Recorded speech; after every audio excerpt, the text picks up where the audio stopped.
Welcome to the Fat Cats Rugby Podcast, bringing you candid rugby conversations, great interviews and insights into Ugandan rugby, and a touch of rugby in Africa and the world over. Fat Cats Rugby Podcast is a product of Fat Cats Media brand for all your audio-visual content needs and equipment hire. Hope you enjoy this episode. Happy Monday to all of you.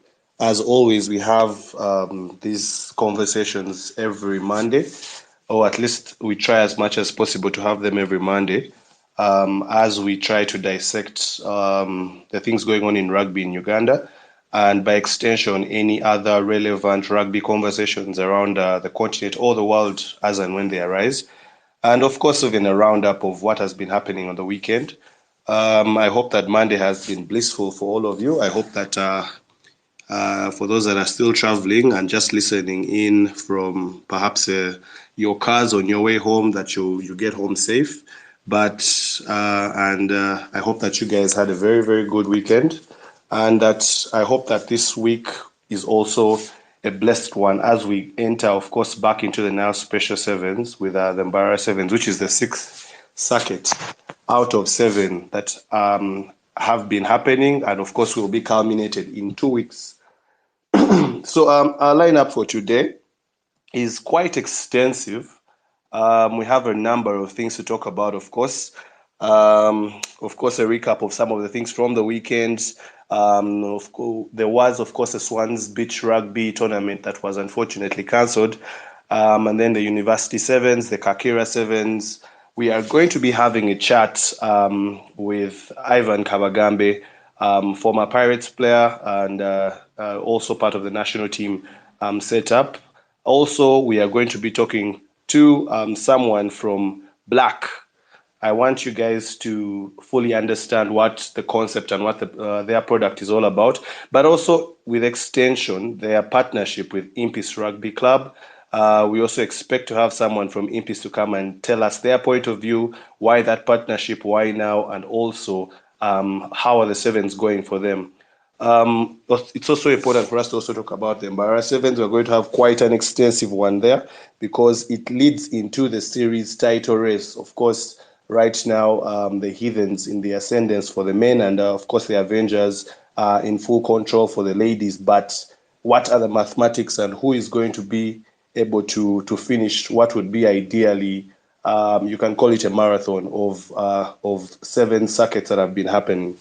But yeah, just to quickly start before I bring in the people that we are going to be talking to, beach rugby, the Swans Beach Rugby Tournament had been, of course, it is one that was also themed as a fight against cancer, and it's one that really had quite the social media push over the past couple of weeks. But unfortunately, on the last day, when everyone was gearing up for the event, which was supposed to happen Saturday, this previous weekend, unfortunately, there were some citations of potential terror scares and security issues, so it was cancelled.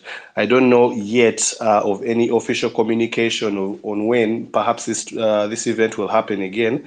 But for now, that is the information that we have, that unfortunately, due to some security scares, the tournament had to be put on pause, I should say. Then, of course, with the Varsity Sevens, congratulations to the Victoria Sharks, who won the Varsity Sevens over the weekend.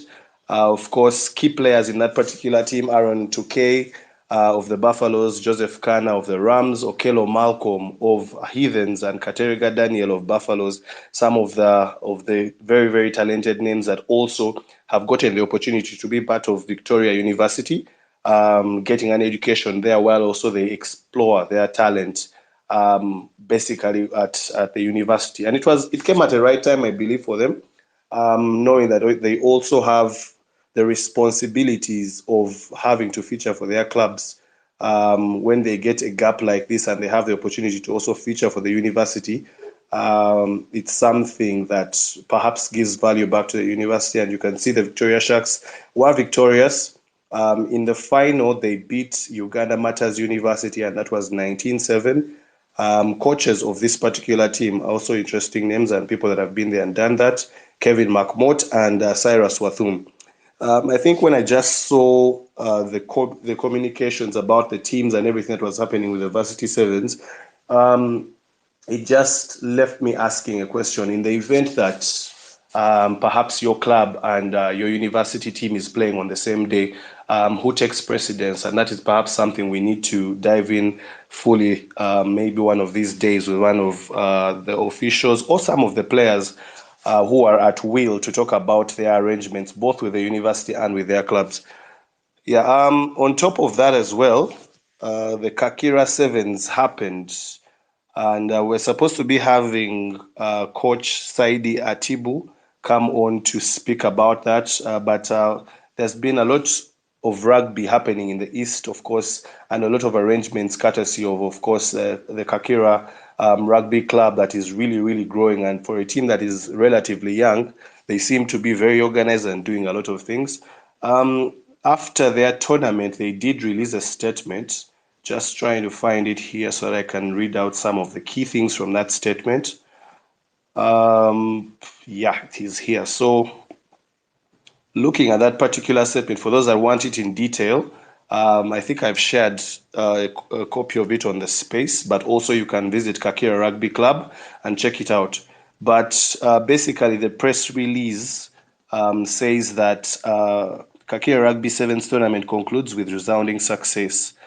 Then it just mentions the dates, of course, of the inaugural tournament, which was this weekend, and then the inaugural Kakira Rugby Sevens tournament came to a thrilling conclusion yesterday, with Njeru Hurricanes emerging as the champions and Kakira Simbas coming in second to secure the last spot to play in the upcoming Sevens core status qualification tournament, scheduled for the 12th of October 2024.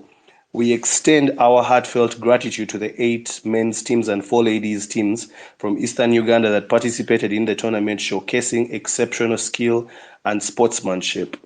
Then, of course, they go into a number of details and, of course, expressing gratitude to some of the partners and sponsors, but of maybe just some special mentions to Newman's Food, Jibu Water, which seems to be really aligning with many of the rugby teams and rugby communities. Ron's Orthopedics and Medical Services as well, plus Kira FM, which has been also, I believe, supporting them. I'm not sure if Coach Saidi is on the space yet, but as soon as he's on the space, we can be able to have him on and then maybe get a bit of what was happening on the ground. But yeah, it seemed like a very, very colorful tournament. For those that maybe want some photos and some details, you can check out the Kakira rugby page.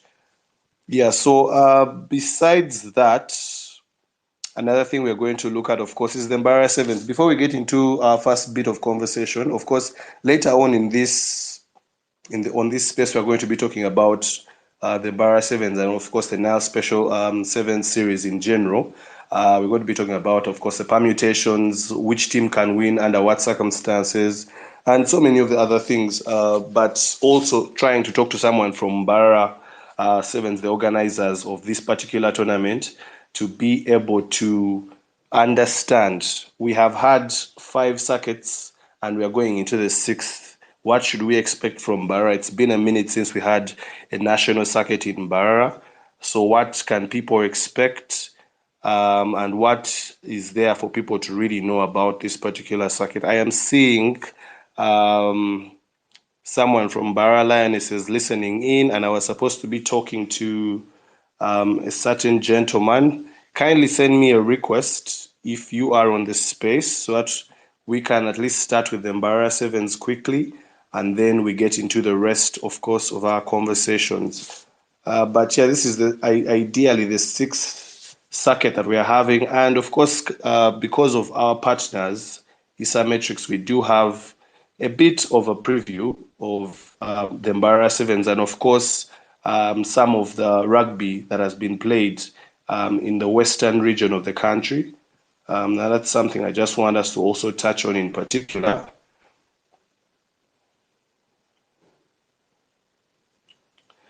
So, when you look at, of course, the 2024 Nile Special Sevens, one of the circuits, which is the 6th, is the Mbarara Sevens that are going to be taking place at the Kacheka Stadium. and the hosts are the Mustangs Rugby Football Club. And of course, we do go into some previous tournaments that have happened in the West, not necessarily called the Mbarara Sevens, but just looking at some of the details of rugby, especially sevens that has been played in the West. The Toro Sevens is the most recent in 2023.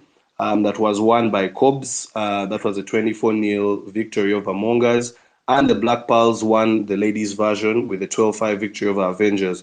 The Toro Sevens also happened in 2022, Cobs still being a winner. And Cobs was won that one against Hippos 10-7. Just to maybe quickly read some of the comments that are coming in. Yes, Mbarara Sevens will be represented by Mbarara Lion. It says, kindly accept my mic invitation so that we can maybe get into the detail of that. I've sent you an invite to speak.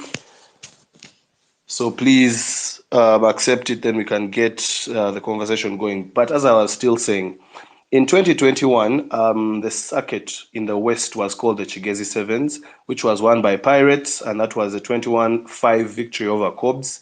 Then a few years before 2019 was the Budu Sevens that was won by Pirates as well. Then 2018, there was Mbarara Sevens with that particular name that was won by Rams. And then in 2013, Mbarara Sevens circuit that was won by Heathens. So that is a bit of some of the throwback of Western Rugby Sevens tournaments that have been held. And of course, looking at currently the Mbarara Sevens that we are building up to for this particular weekend. Yeah, just as mentioned, sevens titles won in Western Uganda between 2013 and 2023. Pirates have won two, Cobs have won two, Heathens has won one, and Rams has won one. Finals appearances in Western Uganda sevens tournaments between 2013 and 2023. Cobs has 4 finals appearances, Pirates has 3, Heathens has 1, Buffaloes has 1, Rams has 1, Hippos has 1, and Mongas has 1 as well. Yeah, so those are some of the key things. Maybe looking at maybe some of the MVPs that were there in previous tournaments. In 2023, the Toro Sevens, Joseph Aredo was the men's MVP. Ladies MVP was Sarah Chirabo Naiga of Avengers. In 2022, Toro Sevens still, Joseph Aredo was MVP yet again. And then in 2021, Chigezi Sevens, Timothy Mugisha of the Ginger Hippos was the MVP.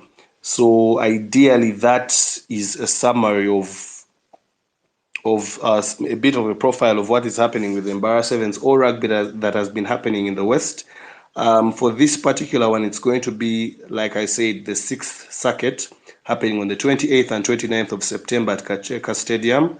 So please make your plans accordingly to be able to travel.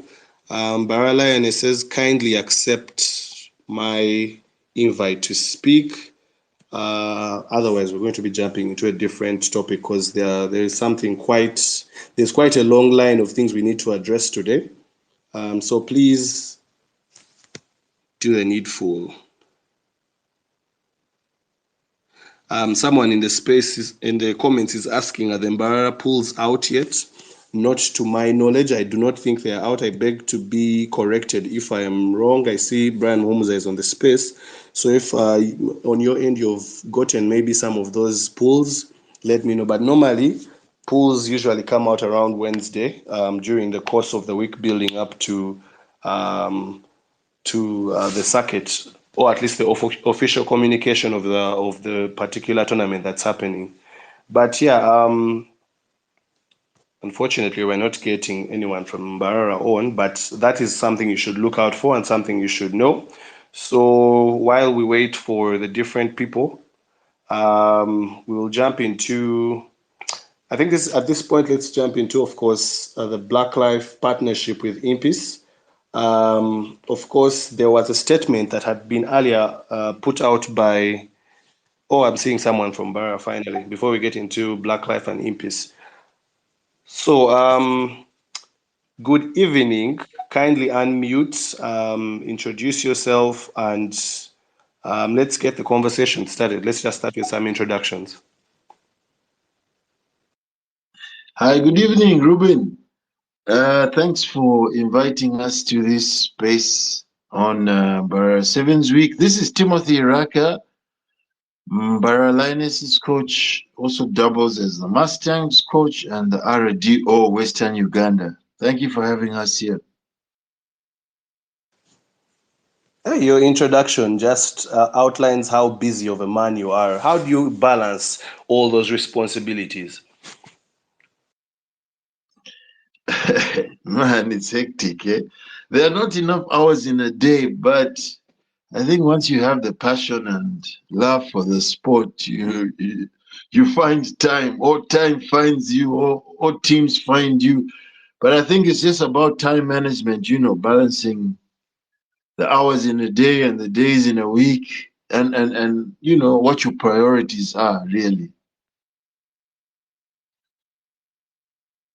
Yeah, definitely, that's true. Tell us a bit about Mbarara Sevens. I know it's been a minute since the Sevens have been in Mbarara, at least the national ones, but the big boys will be coming that side, and of course, to get a taste of what's Mbarara rugby all about, what should the people listening in expect? Yes, it's been a while. Like you rightly mentioned, I think the last time we hosted the National Sevens was in 2018. Yeah, so it's been about 6 years. But we're ready. We're good to go. We've got two men's teams in the as invitationals from Mbarara. That is Mbarara Titans and the hosts Mustangs. And we also have a ladies team, the Lionesses, Mbarara Lionesses. However, information coming to our desk is that we may opt to go with the top two women's clubs as invitationals. So right now, that is Chigezi Queens, who won the Western Sevens, and then the runners-up were Budu Coopers from Masaka. So at this stage, yeah, those are the women's clubs, and then plus the two men's teams. Yeah, it's gonna be fun. It's gonna be a blast. We are looking forward to hosting teams from all over the country, Kampala, Jinja, even Kitgum. Yeah, fans are excited. Mbarara University is open and welcoming for the guests. So yeah, we're looking forward to it.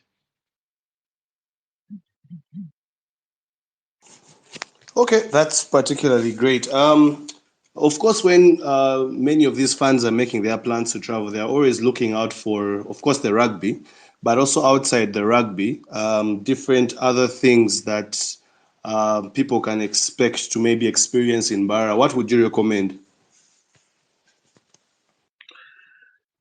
Yeah, so Mbarara is known as the land of milk and honey. We have Mburara Farm Lodge on Uganda Road. It's a few kilometers outside of Mbarara city along the Nyachisharara airstrip. You can have a close-up encounter with the Ankole cows for a small fee. You can, mingle with our majestic longhorn animals. There's also Lake Imburo National Park, which is just 50 or so kilometers outside of Barara City, at the Sanga Gate, and also at the Nshara Gate in Akageti. So there are national parks, there's Mburara Farm Lodge experience, and then, the usual happening uh, amenities in town, clubs, bars, family and friends. Yeah, that sort of thing for now. Also, Biharwe has the Igongo Cultural Center. If you want to visit the Cultural Museum of the kingdoms and tribes and peoples of southwestern Uganda, you're encouraged to visit Igongo Cultural Museum. Yeah, for now.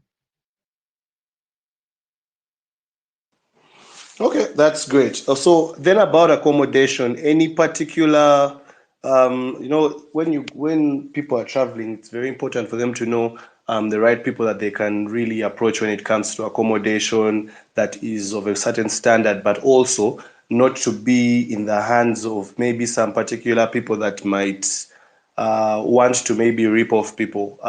Is there a particular plug or people can a person that people can be able to reach out to maybe pre-book for those that want to make their bookings early, and for those that are traveling on the day, any recommendations of places they can go to?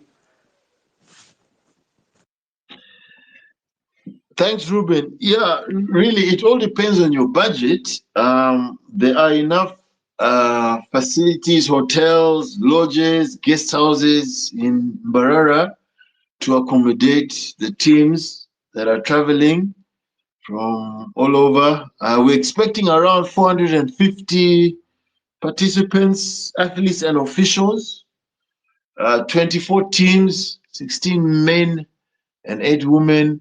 Yeah, so it really depends on your budget, but there are facilities available from 20,000 per night, you know, for a room, double room, self-contained, all the way up to 200 and above. But I would focus on the range of 20,000 to 50,000 per night. Contact person, I think, would be Ryan Kalihira, who's the captain of the Mustangs. Um, but what I've realized is that most of these clubs that are coming already have their plugs. They already have their contacts. It's as if they have people in Mbarara. So, I mean, going by the grapevine, I hear Heathens, Platinum Credit Heathens have already booked their accommodation. Elgon Wolves have already booked their accommodation. So if anybody needs accommodation seriously, I think perhaps they could just inbox as I discussed with the LOC to get the contact number. But rooms are available depending on the budget. There's also New Honest Guest House just opposite Intare School. I know last year they hosted a lot of the games teachers for the ball games too that were held at Intare. So you can start from there, Intare Road, Reb Corner, and then Central Town CBD opposite Moonlight Restaurant around there, High Street. There's so many hotels around. Okay, that's quite elaborate, and we thank you for that.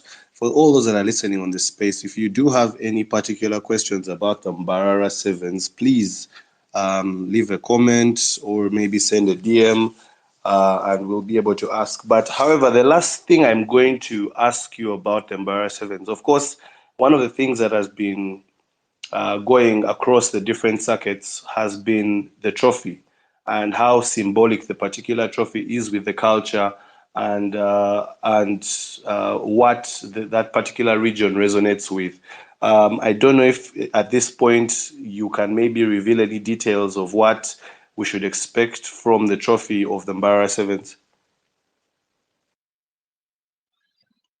Yeah, Ruben, we also opted for a customized trophy that is symbolic of the region, and in this case, it was the Ankole cow, the longhorned cow. So we are in discussions with our partners that will be awarding trophies and medals to have a customized trophy for the men and for the women. I think I'll be able to confirm later this week, but yeah, be assured that we are looking at a customized trophy, not the regular gold, traditional symbol that we know. Thanks. Yeah, I think I've been following the trophies quite a lot because it has been in its own way how these tournaments or how these events have been branding themselves, and it's good to see that it has brought out a bit of healthy competition between the different organizers and the different regions to be able to see what they can bring out from a creative point of view, rather than the mundane having of these normal trophies that you can just buy from any sports shop. So I'm actually very, very curious to see what Mbarara Sevens has. And I think finally, recommended food you think people should try.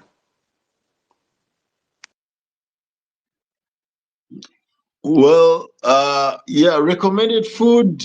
What sells a lot is the katogo, Breakfast katogo, it's a hot cake.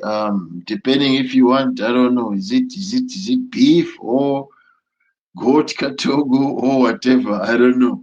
But we've lined up some restaurants in Reb Corner, just near Kacheka Stadium, which is the venue for Mbarara Sevens.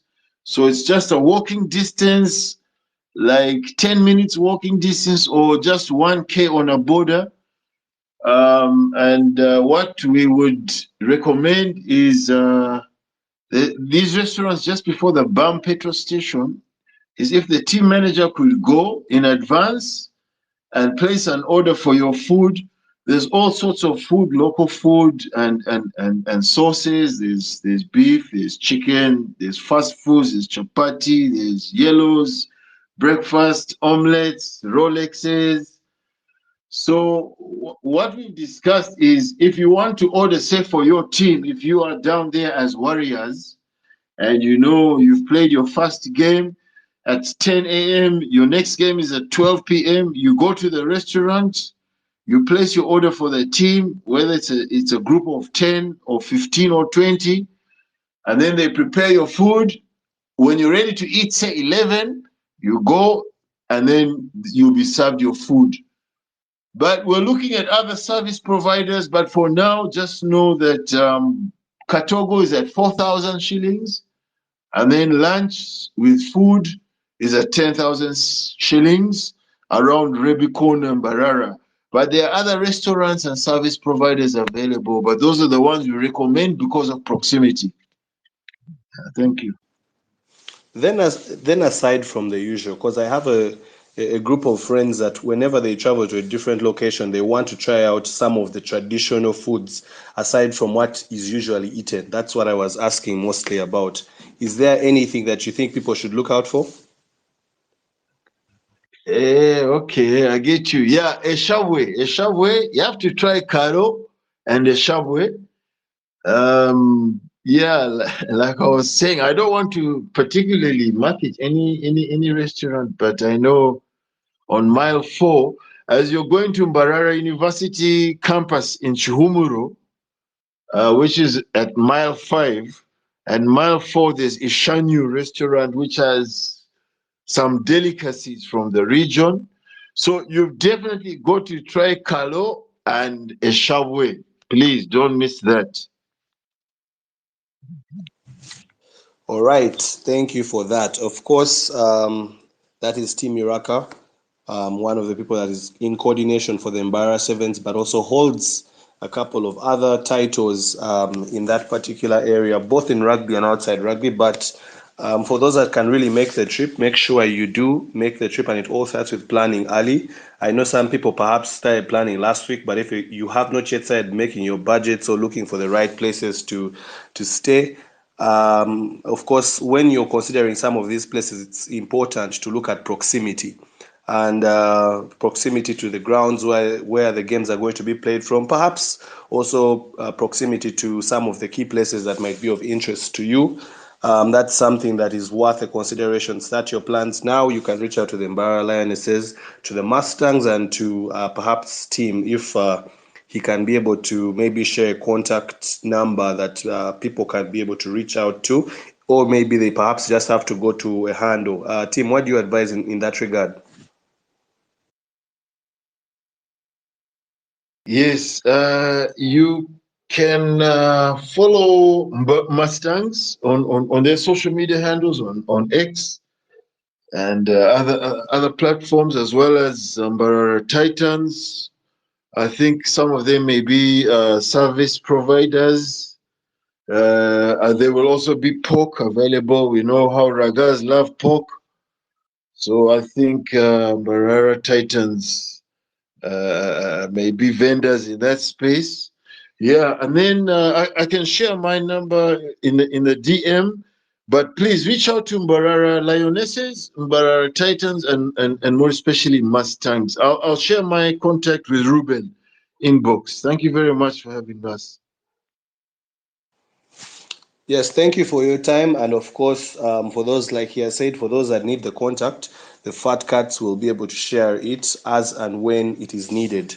I've just read in the comments here a clarification. Of course, this is knowledge that the teams get to know their pools for the next circuit from the previous circuit. But however, these are normally put out within the course of the week for general consumption. So for a fan, maybe you can perhaps reach out to your team that you support and get that information, but expect it later on in the week. We shall also be putting it out, or officially as well from the Uganda Rugby Union to put out the pools for the Mbarara Sevens. But it's going to be the sixth circuit and quite an interesting circuit on all fronts. Of course, there's a battle at the top, a battle at the bottom, and a lot in between there. It's quite a competitive circuit across the board, both men and women. But before we get into the details of that, I want us to now perhaps jump into a little bit of Impis and their partnership with Black. So I'm going to just call upon Coach Alvin Kamba and Morris Aliganyura to please accept my invite to speak so that we can jump to the next topic. Thank you, team, for your time. We do appreciate. Please stay on the space in case any other questions come through. But I'm just going to let you go as a speaker as we wait for the rest to really just jump on for a different part of the conversation.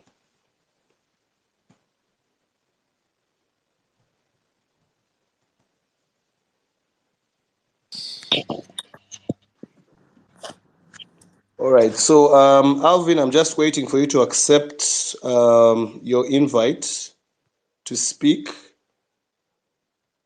As I just quickly go through this statement that was put out by Impis, a press release, basically talking. We have been seeing some photos that have been going around, of course, with um, many of the Impis players clad in black, some very, very good photography done there, some with some headphones and all that. So we want to understand what this is all about. But maybe just quickly perusing through the press release, of course. Black announces exciting partnership with Impis Rugby Club. Kampala, Uganda. Black, blacklife.com, Uganda. For those that want the details of this full statement, please visit the Impis Rugby Twitter page. But just quickly going through some of the key things I saw. Uganda's first audio and wearables D2C, that is distributor to consumer, I want to believe, brand, is thrilled to announce its new strategic partnership with Impis Rugby Club. This partnership is part of Black's ongoing commitment to support local sports while showcasing its products to a wider audience. The MOU between Black and Impis Rugby Club marks the beginning of a new collaboration aimed at promoting Black's high-quality audio and wearables products through the club's wide-reaching events and fan base. Then I think some other key things are maybe some statements from Impis Rugby Club patron and director Philip Katumba Adraf added, this collaboration with Black is a testament to our dedication to building meaningful relationships with brands that align with our values. We look forward to promoting Black's exceptional products to our community. That was one of the things in the statement. So I think at this point, I just want to first get Morris onto this conversation, just to quickly introduce himself and his position in Black, and just tell us what is Black all about, why the name Black, what is the whole story behind Black. Great. Thanks, Ruben, for hosting me. And thanks, Fat Cats. I think you're really, really doing an amazing job in the rugby space. So it's a very, very commendable work. And yeah, so just to go into it real quick, Black is a lifestyle consumer electronics brand. And our website is blacklife.com. We offer very variant catalog of products. We have speakers, we have headphones, we have earphones, what you would call the earbuds. We call them the bass buds. We have chargers, cables, and many other accessories. So you can check out our website on blacklife.com and you get a range of products that we have, including smartwatches as well. So just to jump into Black the brand, we are a D2C lifestyle consumer electronics brand, and D2C, that means we sell directly to the consumer. So our selling points are our website, which I've already mentioned, blacklife.com, and other e-commerce partners like Jumia. That's the only place you're going to find our products. And reason being, we have two reasons for that. One is you might find that our products are a little bit accessible. That means if you're looking for an alternative to a very high-end brand like JBL, you're going to find that ours are quite accessible. And I use the word accessible very carefully. I don't want to say it's affordable, it's accessible. So reason why we make it like that is because instead of forwarding the cost of operations, having a warehouse somewhere, a shop downtown or whatever, that cost we are essentially putting it on ourselves rather than to the consumer. So you find that a speaker that would cost might be 500,000, 700,000, 1 million shillings, you're going to get it at about 240,000 shillings. So I'll talk more about Black in a bit, but for now, I want to talk about the partnership with Impis directly. So local sports have been a source of pride and unity, fostering community spirit and providing opportunities for talent development in Uganda. However, for sports like rugby to grow and thrive, they need more than just enthusiastic players and loyal fans, right? They need strategic partnerships and sustained investment. I see there is a couple of businesses that have come into rugby, and shout out to Jibu. They're really, really doing an amazing job. And that's why Black, our collaboration with Impis, is geared towards contributing to the club's growth and the more prominent local sports ecosystem, while also bringing cutting-edge products closer to the fans. So that is where our need to collaborate with Impis comes from. And you know very well that in Uganda, local sports face numerous challenges, from limited infrastructure to lack of exposure. So we believe that although it's a growing sport, rugby still needs financial support and brand partnerships to help teams flourish and create opportunities for young athletes. So collaborations with brands like Black provide not only just the financial backing, but also the tools to engage with fans in innovative ways. So that is the most brief way I can explain our collaboration with Impis. Yeah, thank you for that very elaborate intro. I think my first question would really be about why Impis. I mean, first of all, I already know that you are, of course, we share quite a bit of a history. You are an ardent rugby follower. You have also in general sports. So in the rugby community, there are so many other teams, so many other, let's say, organizations or communities. Why, in particular, Impis was your go-to to start? All right, thank you, Ruben. That's a very interesting question. So first, let me highlight the point of why rugby before why Impis, right? Like you mentioned, we share a very huge history, and I'm very passionate about local sport as a person. And rugby, we know that rugby fans are very passionate, and so are we about delivering high quality, durable products that connect people, right? So we believe that by bringing innovative tech in a sport like rugby, such as smartwatches, wireless earphones, Bluetooth speakers to the fans, we're enhancing the game day experience and showcasing how technology can merge with sports to drive growth. Now, why Impis? Um, Black is a very trendy brand, right? So by trendy, I mean we want to catch up with the youth. So our target audience is what I would break down into what Impis Rugby Club stands for, right? So Impis is a very youthful club. Their values of passion, grit, and in spite of where they have been, they're always there. So the club itself oozes class. I think it's one of the most traditional clubs in Uganda. And based on those values, we thought what Impis stands for aligns with our brand, aligns with our perception in terms of our go-to-market strategy. So we couldn't think of, honestly, a better club to align with, to collaborate with than Impis. Okay, that's great. So, of course, there is the talk of the partnership and everything that's happening. I don't know if at this point you are at liberty to share anything in detail of the numbers and maybe perhaps any other benefits that that Black is going to be offering to Impis. Yes, so probably someone from Impis will be in position to explain more about it, but I just want to give you a snippet so that I don't leave you hanging. So we are coming on board, obviously, to partner in very many ways. One of them is we are going to be awarding a Play of the Month, a cash prize, and a black product. So a black product could be a smartwatch, could be a speaker, could be earphones, could be whatever, right?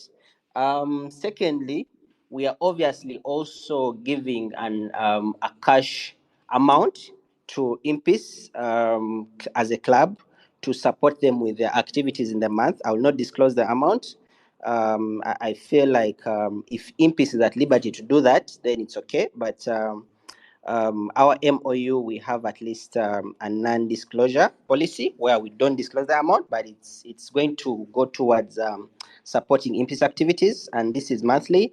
The MOU that we signed with Impis initially is for a short period of time, about 3 months, but based on deliverables, we are open to collaborating long term because we believe Impis as a club is on a very upward trajectory despite their recent troubles. And I mean, we want to be there with them all the way. In spite of their on pitch performance, we believe that there is room for improvement, and this collaboration is also going to help with that. Try to incentivize the players and the club in general.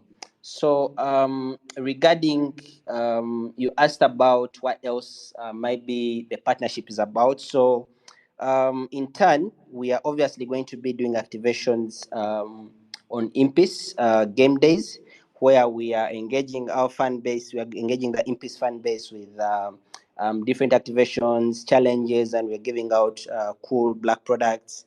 Not to mention, obviously, the brand visibility that it comes with. Yeah, quite elaborate. Thank you for that. I think I'll just first pause on you now as I bring in Coach Alvin. Coach, welcome. I know it's been a busy, or the resumption to a busy week that is leading to the Mbarara Sevens. But of course, with maybe many of the things that have been happening at Impis, this partnership seems like something that's among the positives. Um, Before I even ask anything, what are your general sentiments on this partnership and what it means to a club as distinguished as Impis Rugby Club? For starts, thank you very much, Ruben, for this chance to speak on this platform. What I'm going to say is, as an individual before going to the club, is one, I was so excited, and the club was very, very grateful to receiving a partner like Black at this point in time that we are as a club. Reason being, we are at a point where we actually want to be as a club. We're at a point whereby all the stakeholders, that is, those in charge, the players, and everyone knows what we are going through. And Black coming on board at this point in time gives us much more motivation and helps us in a point of trying to balance what we need from the players and what we have to offer the players, given where we are at, as we are trying to ask a bit more from what we have been trying to provide. Now, Black coming on board enables us, as the people in charge at the club, to be able to offer our players a bit more incentives, yeah, and try to enjoy the game more while at Impis Rugby Club. Thank you. Yeah, thank you for that. So, how's the mood in the camp at the moment? Of course, I understand so many things are have been happening, and also the sevens. I believe Impis is a bit below the standard that it normally has. Thoughts on the mood that's in the camp? I would like to know a little more about that. Okay, yeah. Now about the mood in the camp. One thing I'm going to tell is just to re-echo what I said earlier is we are at a point whereby the management and the players within the club are, I won't say comfortable, but we are, I should say, thankful, yeah, to where we are right now, because it gives us an opportunity to be able to input what we want, to provide the software that we need within the system to get to put us where we want. Why I say this is Impis as a club, anyone that has followed up, we've been through a lot of constant rebuild and break, rebuild and break. So at this point in time, after sitting down and coming up with a few resolutions way earlier in the year, getting to this point whereby we get a chance to, sit down and lay a better foundation and, look for much stronger points to root from to come up and set our allegiance to, any other competitor we shall have out here. Um, as the management and the players, we are actually locked in. We know what we want. We are working towards the main goal. And this involves giving every single person at the club, from those that haven't played rugby at all, uh, those that have joined campus and grown love for the game, getting a chance to come and get involved in the game. And then from those, we are able to pick and notice those that are going to be within the development of the club and those that are actually going to help the club get to the heights that we want to be at. So right now, I don't know, anyone that has been following up with the sevens is going to tell you openly, we are on the course that we want to be at. Yeah, it may sound wrong to the eyes of someone that's not technical in the game, but any person that has technicalities of the game and actually understands the game of rugby that we play, yeah, will understand the statement I'm making. It's not for everyone to understand, but those that understand the technicalities of the game. We are happy with where we are, and we are on course for what we are planning to do. Thank you. Yeah, you've talked about a resumption and a resurgence of Impis. Why at this particular time do you think it's important for you to align with a brand like Black when you're going into this next stage of what Impis is all about? Yeah. Why I would be very glad to have a partnership with a group like Black at this very point is we look at the values that were stated earlier by our representative from Black and what we have on board. Just like he stated earlier, we are looking at starting out with a young crop of players, and these are people that are interested by a few things that we know of, yeah, as their seniors. And some of these are things to do with socializing, things to do with having the latest gadgets and whatnot. So Black coming on board helps us out with that. And one of just not I won't get deep into detail, but just one of the incentives Black is helping us give our players, which is most of the individuals we're working with or we are looking at having within this whole resumption period, like I've stated, is mainly, most of them, I should say about 90%, are not privileged as yet to having jobs that are giving them incomes as yet. So with Black coming on board, one of our agreements is that we're going to be able to have, transport subsidies or even full transport payments available to most, if not all, our players within the camp at Impis. And this is only going to be achieved because of what Black is bringing on board, and we are very, very grateful to them, which helps us hit the mileage that we want to hit. Yeah. Yeah, thanks for that. And before I bring back Maurice, I want to ask you this, Alvin. Of course, I had thrown this question earlier on to Maurice, but I want to ask you, and if you're at liberty, please do so. If you're not at liberty, don't let me put you in a corner, but I will still have to ask this question. Now we have understood about the part about the transport subsidies and maybe transport allowances, whatnot, but He did talk about a monthly player of the month fee, and maybe perhaps there's a general fee being given to Impis. Are you at liberty to talk about it or to share the numbers? I'd love to openly mention that I'm not at liberty to say a thing about the numbers, but maybe just to enlighten anyone out there, especially maybe the fans of Impis or someone interested to know about the Black partnership with Impis, is we are going to be receiving a monthly award for our Player of the Month at Impis, in line with an accessory or gadget that will be chosen by our partners, and that's just it's just like a part of the whole deal. So it's not literally what we're looking at, but like I told you earlier, it's more of the most information that anyone out there is going to get is our partnership with Black is more of helping to be able to avail the bare minimum and comfort of any single individual joining Impis Rugby Club, which is going to enable us hit the targets and milestones that we are setting to be up there that we want to be, to the position that we want to be at. Yeah. Yeah, and I think for me, just looking at a partnership like this, what it really communicates is something that we constantly talk about.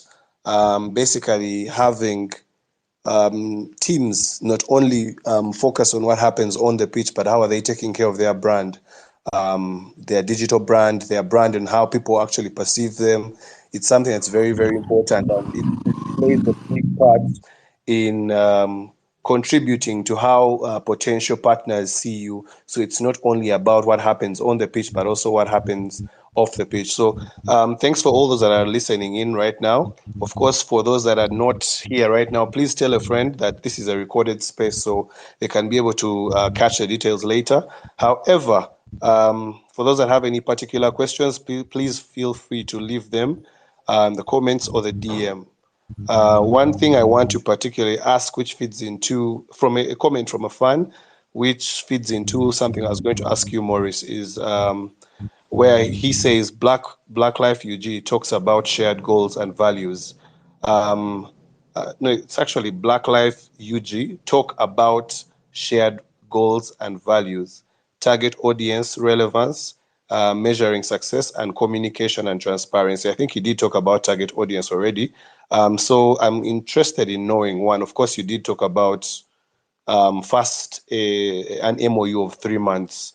What will be success for you in that timeline that will allow you to maybe extend this partnership? And like East Beast has said, that talk about the shared goals and values. Maybe those two things are the ones I want you to touch, Maurice.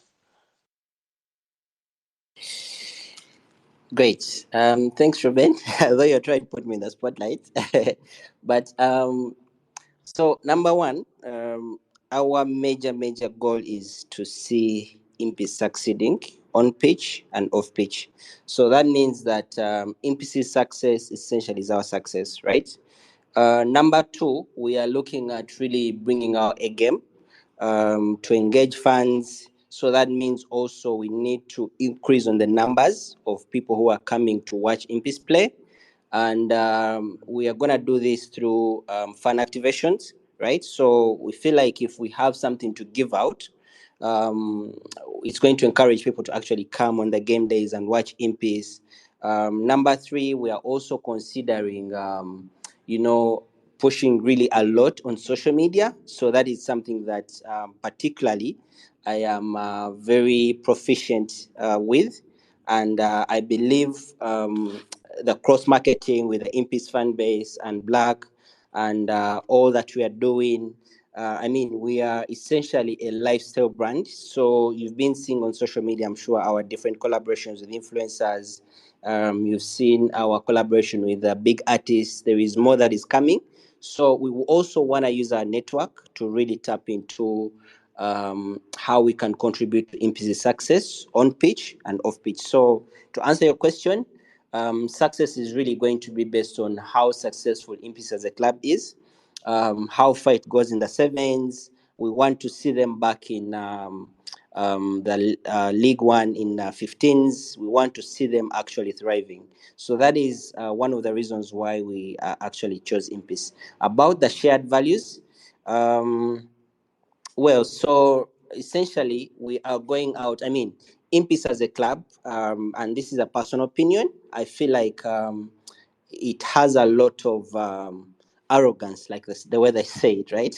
So that arrogance, that confidence, that aspiration, every young fan, we want them to feel like they want to associate with Impis as a club, and that really cuts into our vision as a brand. So we want to be an aspirational brand. We want to be a trendy brand, and some of the elements that we move along with are quality, durability, accessibility, trendy, and so among others, right? So that is how we want the brand to align with Impis.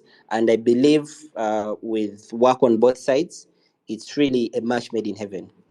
Thank you. As you were speaking, I was just here looking through the Black Twitter page. For those that have some time on them, you should check it out. There's a lot going on. Spice Diana.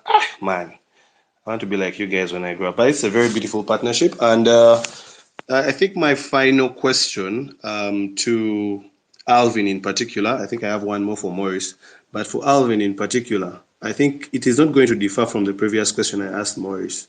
Alvin, what would you term as success or as successful value given to a partner like Black in the next 3 months? What? Okay, now this is on the side of me and the club that's receiving a beautiful partnership from Black. What I'm going to term as success is an increase in the number of people following up the game at the graveyard, in line with Impis, which was the case back then. That's number one. Number two, um, what I'm going to term as success is an improvement in the number in terms of stats of what happens on the pitch for Impis, because a build and a road to a place better when you're coming out of, coming from down there, getting back to the top.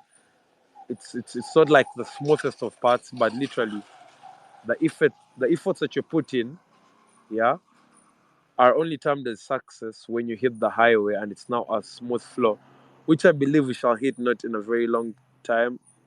And I'm a person that's very positive, given our discussion we've had with the individuals at Black, that this partnership is not only going to be short term as it is right now, but it's going to be one that's going to be long term, because as someone that's on ground, I'm 100% sure on our end we are going to meet what's required of us to keep a very beautiful partnership with those from Black Uganda. Thank you. Yeah, thanks for that, because I think I'm very passionate and particular, and I've been quite vocal about how sometimes rugby clubs or rugby communities are always asking to be given, but not really stating the value that they are giving in return. But I believe in this instant, I think both terms and both deliverables on each side are clear. And we hope that it is a partnership that goes just beyond even the stipulated time that has been mentioned on this space. However, Maurice, so my last question to you will be, what's the bigger picture for you in regards to rugby, and then just generally for the brand Black? Great. So those are two questions in one, actually. Let me first talk about the bigger picture for rugby. So the bigger picture for us is to see how much businesses or brands like Black coming on board grow with rugby as an entire spectrum of a sport. But most importantly, the bigger picture for us is ensuring that we achieve the goals for which we intend. One is financial support, and like you mentioned, or like Alvin mentioned, we want to see this grow for a very long time. So ensuring that the team has the necessary training, travel, recruitment resources. The bigger picture for us is to make sure that Impis doesn't have to worry about those things. And the only thing they're really worrying about is performance on the pitch, right? So the second thing that we want to focus on is visibility. We want to have a lot of media attention and engaging wider audiences. We want to see the fan base grow, not just for Impis Rugby Club, but for rugby as a whole. We want to see conversations taking on online about rugby, and there is thousands, hundreds of thousands of people participating because they genuinely love the sport. We want to look at on the side of Black, we want to look at product innovation. How do we bring fans closer to the game with products that enhance the experience, like our audio and wearable devices? And one of the things that we are looking at right now is empowering Impis as a club to use these devices, these electronic products that we have, but we're also giving them a personalized code, Impis, where any fan or any person who is associated with Impis can go on the Black website and they purchase a product using the Impis code at 50% off. So that is the bigger vision for us in terms of rugby. Now, in terms of the brand, I mean, I've already mentioned up a few things, but we want this to be a household brand. We want Ruben, wherever you are, Alvin, Edwin, anyone, at one point to have a Black product in their household. That is the bigger vision for us. Oh, and also, not to mention, in the coming months, we obviously want to scale to other countries. So we are looking at maybe in 2-3 years to scale to about 8 African countries. So Black is a registered trademark. We legally do not operate under Black, but Black is a brand. It's a registered trademark in Uganda and other African countries. So the vision for us is there's been a very, very big question with the people that I've interacted with on whether Black, the products are manufactured here. And I just want to set the record straight. So we designed these products from the USA, but we do have different suppliers in different parts of the world. We have suppliers in Singapore, we have suppliers in Malaysia, we have suppliers in India, in China, and other countries. But the vision for us is in about 3-4 years to have at least them designed in those different countries, but at least we have an assembling plant here in Uganda. And so Black is a registered brand in Uganda. We are operating in Uganda, but the vision for us is really to, take off from here and then we expand to other countries. Yeah, thank you for that. I think it's very crystal clear. For those that are on the space, I believe you've learned something about this partnership between Impis and Black. I will urge all the listeners to be able to go on the X page of Black, which is at Black Life UG, which is BLACKLYF then UG. So don't go looking for life as in LIFE, but check it out. Check out the website as well. I've been looking at the website. They have a number of products I can see in the categories: speakers, headphones, earphones, power banks, smartwatches, chargers, cables, and a lot of other things. Like as Maurice said as well, get 50% off with your favorite influencers code. So that is something that is worth a consideration. And I think as the Fat Cats brand, we are very, very interested in seeing how this works out with Impis and how it can be a benchmark for more opportunities between partners outside rugby to come into the sport, which is one thing we need for the sport to grow. But thank you very much, Alvin and Maurice. I'm sure we'll be having more conversations in the future about that, but I think that's clarity enough for the partnership between Impis and Black. I'm going to be requesting Ivan Kabagambe to please accept my speaker invite as I let Alvin and Maurice go. But for all those that are listening in, thank you. I hope that your Monday was good. I hope that you had a good weekend. Don't forget, as always, to subscribe or to follow the Fat Cats podcast on our different platforms. Of course, we are not only on X, we are also on Instagram, we're also on Facebook, we are also on TikTok. Subscribe to the YouTube channel to be able to get real-time information or updates on everything that we do. We have a WhatsApp channel, by the way, guys. So for any particular offers and any particular information, you get first-hand reception of that information and offers. For all those that are going to be in the WhatsApp channel in the future, I believe we shall be giving you some of those offers that are specifically made for our family in the WhatsApp channel. However, don't forget to get your Fat Cats merch. You've been seeing the weather, so make sure you get some jumpers. And also, when the sun comes out, get a vest and show off those muscles, show off that body. Get the bucket hats as well, and just look cool. I know Mbarara Sevens is coming up. People are making orders. We do appreciate all those that are making orders. For those that haven't yet made their orders, please get your Fat Cats merch. Also important to note is check out the Kampala Business Lounge, which is located on Royal Complex, fourth floor. That is just next to the old taxi park. It's a very serene space for all those looking for a space for your business meetings, for your conferences, and also they have a lock and key restaurant just alongside them where you can go and have a business lunch or even have a casual lunch. For those that are looking for a good way to also let some steam off, look out for their famous Picture Fridays, which is very, very interesting. And we'll be bringing you more updates on that particular one. But Picture Fridays is something you should look out for.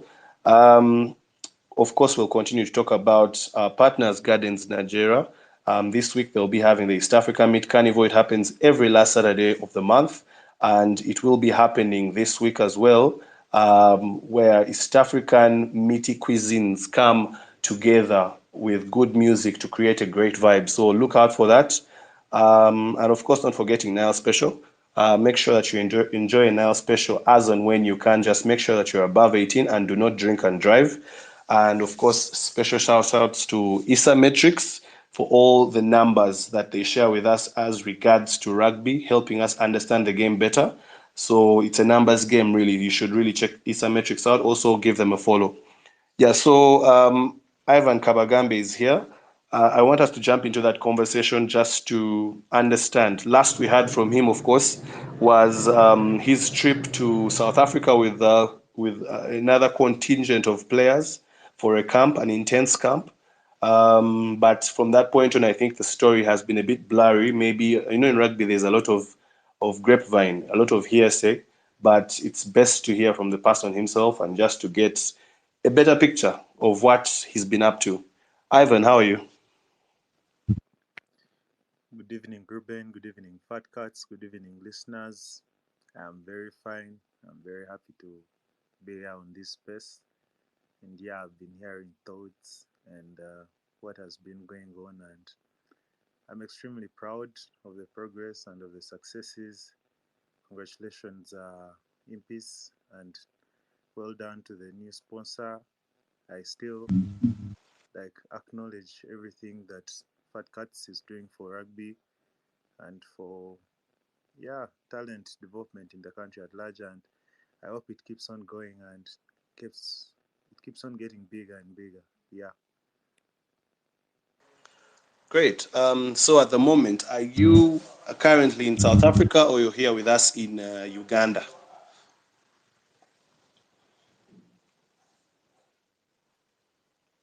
Yeah. Ivan, can you hear me? Yes, I can hear you. Yeah, I was just asking. I don't know where you currently are. Are you back in Uganda for holiday or are you in South Africa?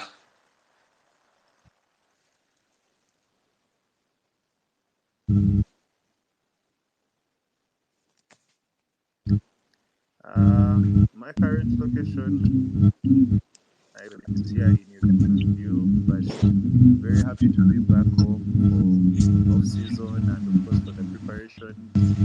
Yeah, and to keep on chasing my dream. Okay, let's talk about For those that want to know, what club are you currently playing for, and how did that deal happen? I'm currently playing for Belha Rugby Club. It is in the Western Province, in the Western Cape. It is yeah, it is a very important club with very profound history and very competitive club, and yeah, yeah, yeah, that's it. And Yeah, I think maybe just paint a vivid picture for the listeners. Of course, when we're looking at South African rugby, we know the Currie Cup, we know there is varsity, we know there are so many of those Craven Week things. So, just to paint a picture, on what level is your team playing? The way we know, like perhaps Philip Okorach and his team, RC Orleans is, I think, in the third division. Could you just maybe give us a picture of where your club is at the moment? oh, fantastic! Now, rugby is in provinces. Of course, the biggest of the dogs is being Springboks, but in the provinces it is the provincial clubs. Like in our province, it is Western Province, which is the Stormers. On the other side, the way you see Blue Bulls, those are provincial teams. Eastern Province, yeah, all those are provincial teams. So under provinces, there are franchises that, of course, strengthen the provincial teams and strengthen the whole rugby right from grassroots. So the provincial tournaments, they start from Super Series C's, then there's Super Series B, then the top series, which is Super Series A. Then when you reach that, now that is the end of the club level. Super Series A, B, and C. Then after that, that's where the provincial teams come in for the SA Cup and for the Currie Cup. Yeah, and then of course Springbok. So Belha Rugby Club is in the Super Series B. This year our motto was to go to the next level, Super Series A. We came short, very very short, because of the competitive of the games. But I think the team was in a better position to win it. Just fell short, and yeah, we want to go again next year. And I believe the team has all it takes go to the Super Series A. Yeah, and the beauty about such rugby is that it's super competitive, and it's super physical. It is super structured, and you you get the privilege of being coached by great coaches, of playing with and against clubs of profound history, like playing clubs where the greats have come from, go to play a club where Cheslin came from, Cheslin Colby, where Eben came from. So like sharing some grassroots with some people that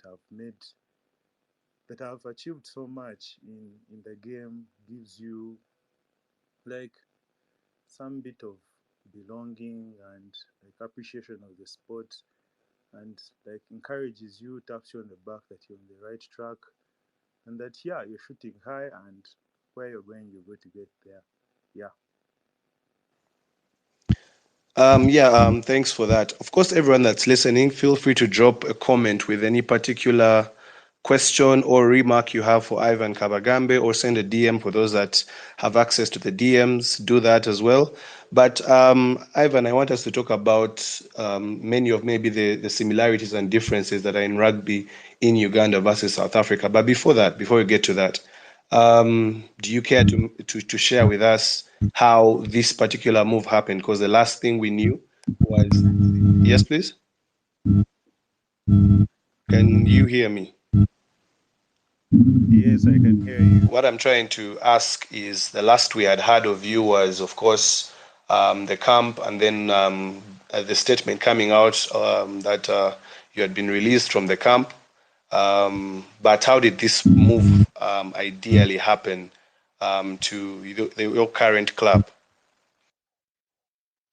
uh, well Ruben, my story and my history with Belha, it didn't start just after I had been released from the camp. It started some months before, and of course we had been in discussions about joining the club. But of course, when the opportunity for the Blue Bulls high performance training came up, of course I took it on because we all know how important and how huge that that opportunity was. Yeah, but after things went south, I had to, I had to move on, and I still it was my dream and my ambition, even way before I heard about the Blue Bulls rugby club high performance training. Before I heard about that, I already had ambitions and dreams of playing rugby and playing rugby in South Africa. The people who are very close to me knew about that, so I'd like sort of kind of started pursuing it. But then when this other opportunity came, I went for it. Priority being it was for Uganda, for the country. But then, yeah, what happened, and still I had to achieve my dream. I had to live my dream. So yeah, I got in touch again, and yeah, the space was still there for me. So yeah, I went there and continued my journey, and I'm glad, super glad that I took that very bold decision, because yeah, it has helped me realize a part of me that I'd probably never realized. And it has given me some very good affirmations, and also some very good lessons, and also some equally some very tough challenges. But I'm just like truly thankful that that opportunity was there, not per se as a plan A or as a plan B, but still it was there. It was among the cards that I had, and I'm happy that at the time when I had to play it, I played it, and yeah, stuff worked out, and now here we are. Yeah, indeed, here we are. So, I want to understand now, going into South Africa, how was it like settling in for a person that has predominantly been used to being in Uganda, playing in Uganda? So now just paint for us a picture when it comes to rugby in South Africa and living in South Africa. How was the transition like? Uh-huh. Uh-huh. First with the living or first with the rugby? Whichever is convenient for you. Yeah, I'll start with the rugby because it's what had taken me there in the first place. The rugby is proper, and when you reach there, there's people who are brought together just by rugby. So there's so many characters, so many like nationalities, and all of you are together for rugby. So, and like from the grassroots, like see South Africa like being the number one country, number one top country, top rugby country in the world, then it speaks a lot about its grassroots and like how intense it has to be at every level to get to the top.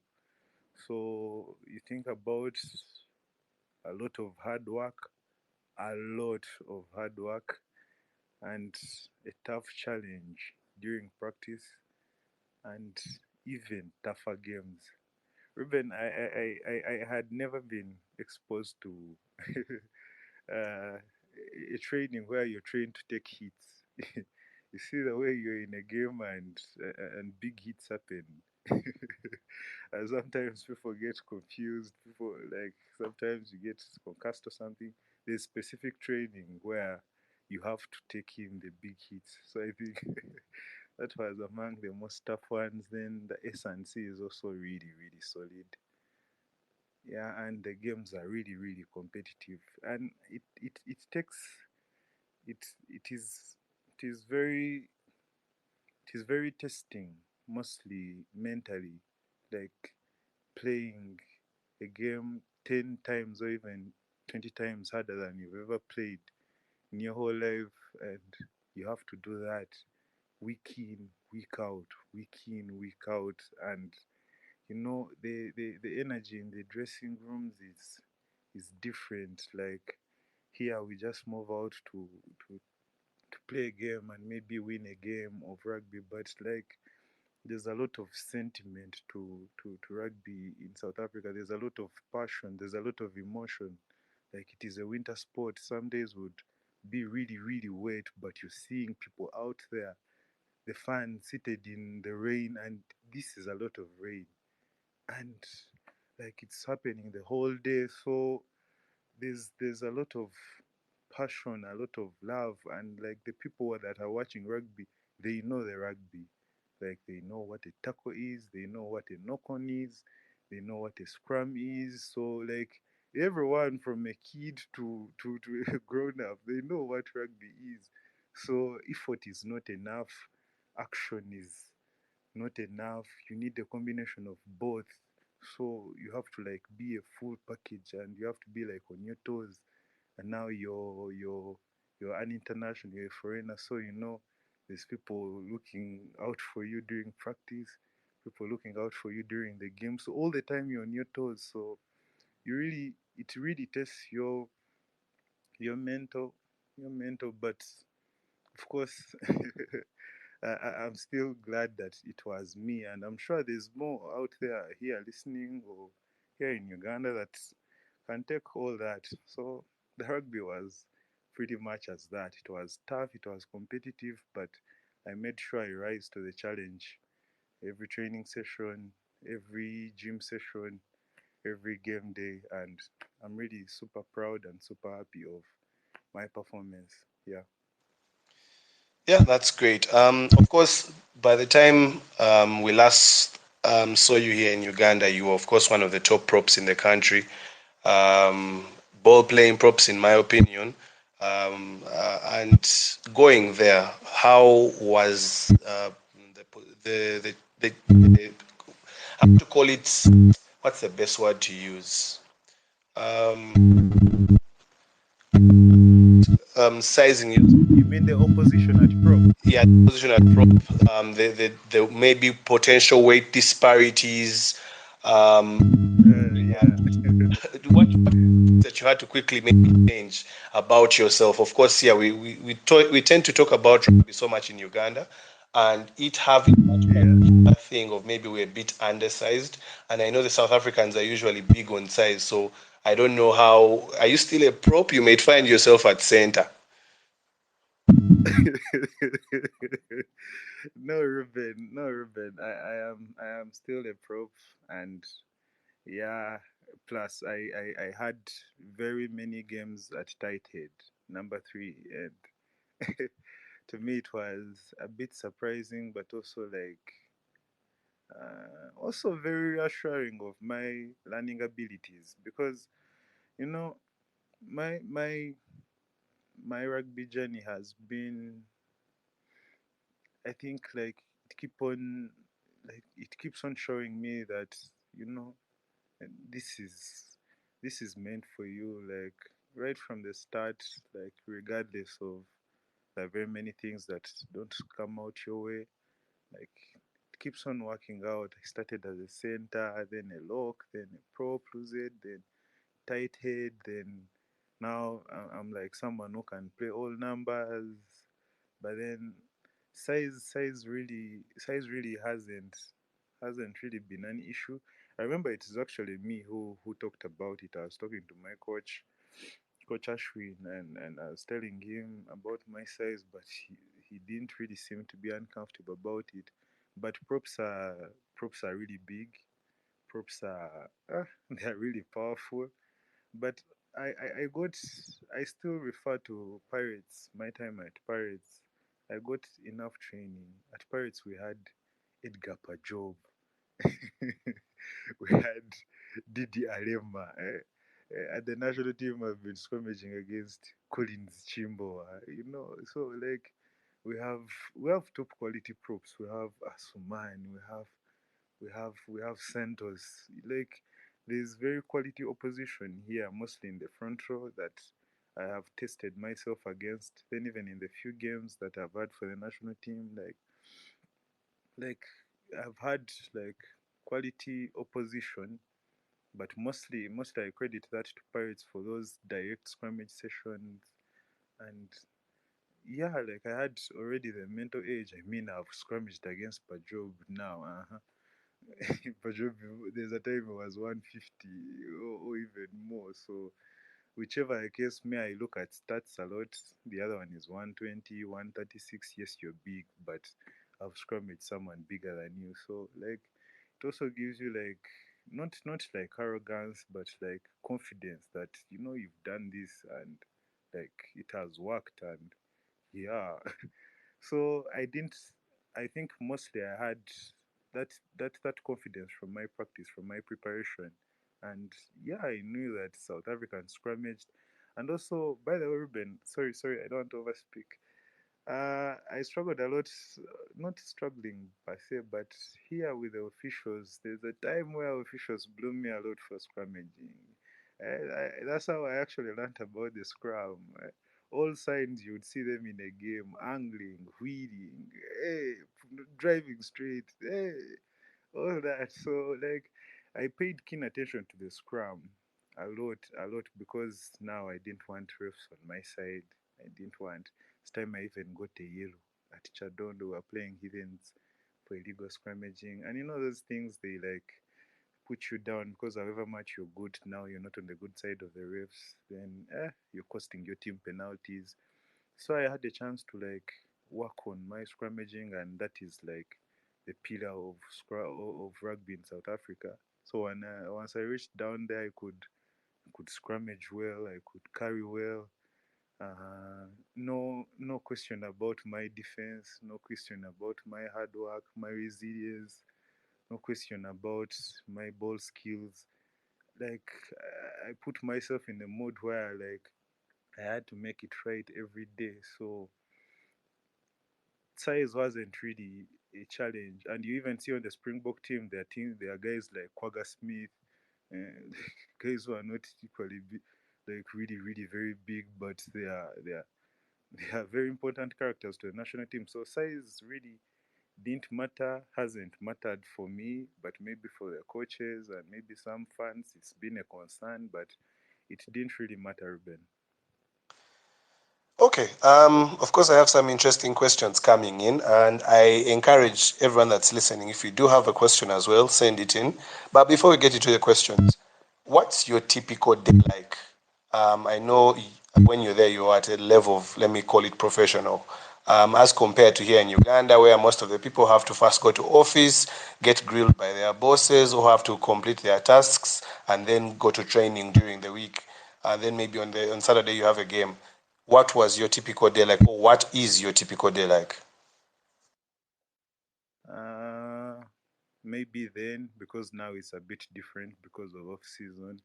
But usually I had an early gym session very early every morning, and so I would just wake up. I just have something quick just to boost up my energy levels in the morning, because I usually, okay, let me just start with the morning. Then I go to the gym. Then I come back home, have breakfast. Then there's a midday session there. Then have lunch. Then do like personal reviews. I like reviewing and assessing and creating my priorities. I learned that from my mentor, that it's important to plan for a training session, and like as much as you plan for a game, it's also important to plan for a training session. And sometimes you would be like lucky and the coach shares the training plan early, like what you're going to do during training. So depending on what you're working on, if it is the scrum, if it is defense, if it is racking, if it is whatever facet that you were working on that day, I would like try to assess and plan for it, like assess where I'm at and plan on how maybe I can tick all boxes during training. By the way, it is very important to tick all boxes during training. If it is, let's say, defense training, it's important to be in position on time, to press up on time, to get into the tackle properly, to complete the tackle, to roll away. Like all motions are being ticked. So like majorly prepare for that. Then in the evening go for training. Then after training, uh, some days I would go for recovery, but most of the other days it would just be like yoga stretches. Yeah, so in between there, meals and meal planning and mentorships. Like I like talking to the coaches because there was a lot to like learn, to like catch up on, and I was doing it like in the middle of the job. It wasn't so it my day was basically like that: training, rest, eating, planning for another training, then aligning my my my my modes to the mode for practice, because there are those practices where it has to be like a fun session, but then there are those practices where the coach expects like game intensity. Then there are those recovery sessions, so you like align yourself so that you like still remain in the team system. Your team is not doing recovery and you're shooting at 100, or your team is shooting at 100 and you're shooting at 50 or 70. So like also aligning the mode, it was basically that, but not hectic, also not dull, but a very like a day, a good day. I've enjoyed the days. Let's talk a little bit about other aspects of player welfare on that side. Yeah, Um, yeah. One, I want to know how is medical cover handled that side with your club, and also are you provided with accommodation, or is it something you have to look for yourself and have to cater off your own maybe wage? Not really. All those like it depends. It really depends on how you negotiate, because for accommodation, you get a house. You get a house, or if you're depending on your quality and how you negotiate. But me personally, I had a okay, like depending on how you negotiate, but usually accommodation is provided, the meals are provided, depending on your arrangement, because now there's players who would like residentials, there's players who would feel more comfortable in hotel spaces, there's players who would feel comfortable in camp spaces, and yeah, like yeah, at first those who would feel comfortable in residential places, like a home kind of setting. So the options are really there, and yeah, and the good thing, I think what helps a lot is the partnerships, the very many partnerships, and like the business end of the sports, because like if the sport is making money, and also like the welfare, because now like for the feeding, why it is important, like mostly for the front row, like you need the energy, you need the energy to train, you need the energy to recover, so it is important to eat. And recovery is also important, because at the end of the day, the team wants you to perform at your best. So if you're not performing some of the things, like if you're not running well, or if you're not strong enough, then the team is looking at the S&C. Now the S&C is looking at you. So there's communication to the S&C. Maybe let's say, Ivan is not running well, he's not strong enough in contact today. So now the S&C wants to find out. So in that assessment, they're assessing your meals. Are you eating well? Are you taking enough rest?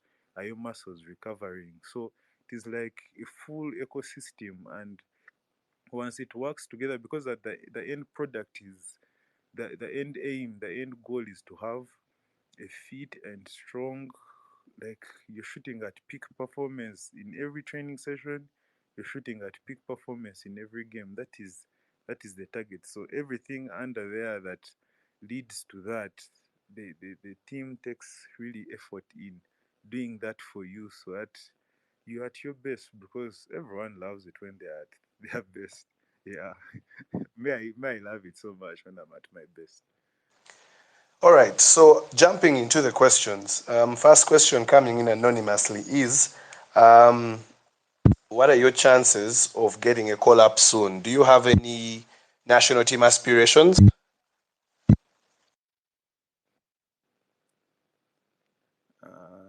Must I answer now or after? You can answer now. We're going to go. Oh, okay. Ruben, my my my main goals in rugby, the two main goals in rugby, one is the Rugby World Cup, and the other is to play in the best tournament in the world, to play in the URC, to play in the Champions Cup. You know, big things, big tournaments, and for the country, of course, it's how it started. Like, it is always every child's dream to play for the national team, and my goals are still to play in the Rugby World Cup. So as long as I'm still Ugandan, then I have to play in the Rugby World Cup, and to play in the Rugby World Cup, then you have to play for the national team. So a bit, a bit, not much of the bother on my mind, because you know, uh, also a few things have to be aligned. But yeah, that's it. I dream of playing in the Rugby World Cup. I dream of playing in the URC and in the Champions Cup, and yeah, I must achieve all those dreams. So the national team is part of that journey, and it started it. All these opportunities, much of them are from the national team. Even this exposure, even the skills, the experience I've been talking about from my coaches. Plus, I love Uganda. I love Kabale. Yeah, and I believe we have what it takes. And this storm and these storms that come, they come and go, and the team will always be there. So me, I'm a firm believer that everything is going to be alright, and the team will regroup together, and the team will compete at its full capacity. And yeah, our targets as a country, and some players also share the same dreams as I do, will also really come true, and they must come true. Yeah. Yeah, that's ideal. And I have two other questions, but leading into how you've concluded this previous response, I'm going to make one skip into the second position of what I'm asking, just to make sure that the flow is right. And maybe just to paraphrase it, of course, we did host the Uganda Rugby Union president, Godwin Kayangwe, who did maybe give his side of the story of what everything was like, story they got in regards to why Ivan was to be removed from that program. Um, what is your take on what those events and what really happened from your point of view? Uh, Ruben and fellow listeners, we are unfortunately we are built into a world with conflict, and whether you avoid it or not, conflict always happens. Sometimes it's intended, sometimes it's not. Like, conflict always just has a way of happening. But I, me usually, like, when certain things happen, like, I tend to think of what got what got me there, like, in the first place, like, us, what brings us together in the first place. It's rugby. If I wasn't playing rugby, maybe by 2017, or I wouldn't be knowing, or I wouldn't be here. And also, maybe to the other parties involved, if it wasn't because of rugby, maybe we wouldn't be here. So I usually, like, remind myself on of what brought us together in the first place and what we are striving for. Because you see, everyone, like, people have their dreams and they have their intentions and they have their demands and they see things differently. So most of the times, if honestly you can just be walking and like someone sees you and they don't like you, and like I told you, Ruben, this hasn't been like new to me. Like sometimes people like don't just like you, or sometimes, you know, something that is like big in your eyes might be small in someone's eyes. You know. So people have a different ways of seeing things, of taking things, but me, my focus mostly was and is on what like I fell in love with, and that is rugby. On where like my gifts, my talents are, that is rugby. And you know, rugby has done so much for me. Rugby has. I'm not someone who is like who was like really really expressive, but you know, rugby gives you like a space where you can express your emotions, like a space where you can like express your abilities, a space where you can rugby rugby rugby changes life a lot, and you can see life a lot in rugby, like see like your braveness, your hard work, your determination, your resilience. Rugby, it teaches you all that and it still gives them to you. So you know, uh, people doing certain things that were not within my control, it couldn't still stop like my dreams and like my ambitions, because it would really be unfair even to like God. You know, we know the parable of the talents. Like God gives you the talents, God gives you the abilities. Like how many abilities are you using? Like I haven't had a long journey in rugby, but God has blessed me so much. May I consider myself very blessed. I'm coming down from South Africa. I'm unharmed. That's playing in one of the most eh, most physical series, and like I'm in one full package. And so you see, like these are like the gifts that God gives you. But sometimes, like there are those challenges. There are those there are those blocks that come along your way, and that is not like a time, me, I think, where someone has to be weak, or like someone has to be remorseful, or like very many people were suggesting, Ivan, be remorseful. No, I don't think. I think that is one of those break or make points where you really have to show your commitment, your dedication, your resilience, like all those things the sport has taught you. Like you have to show all that, and you know, with the vision of what the sport can do, because me, I know what rugby can do. South Africa, the Springboks, have showed us what rugby can do to people's lives. We've had the stories of Mapimpi, we've had the stories of Chesley. Me, like, I was very keen to like follow that history and to know like if they really, really come from this kind of places and this kind of hopelessness. The stories of Sia, and you know, when you get to know such things, you know then the potential of rugby. So anything that like tries to like deter you, you know, it is like a test, or maybe like someone wants to get the best out of you, or someone like.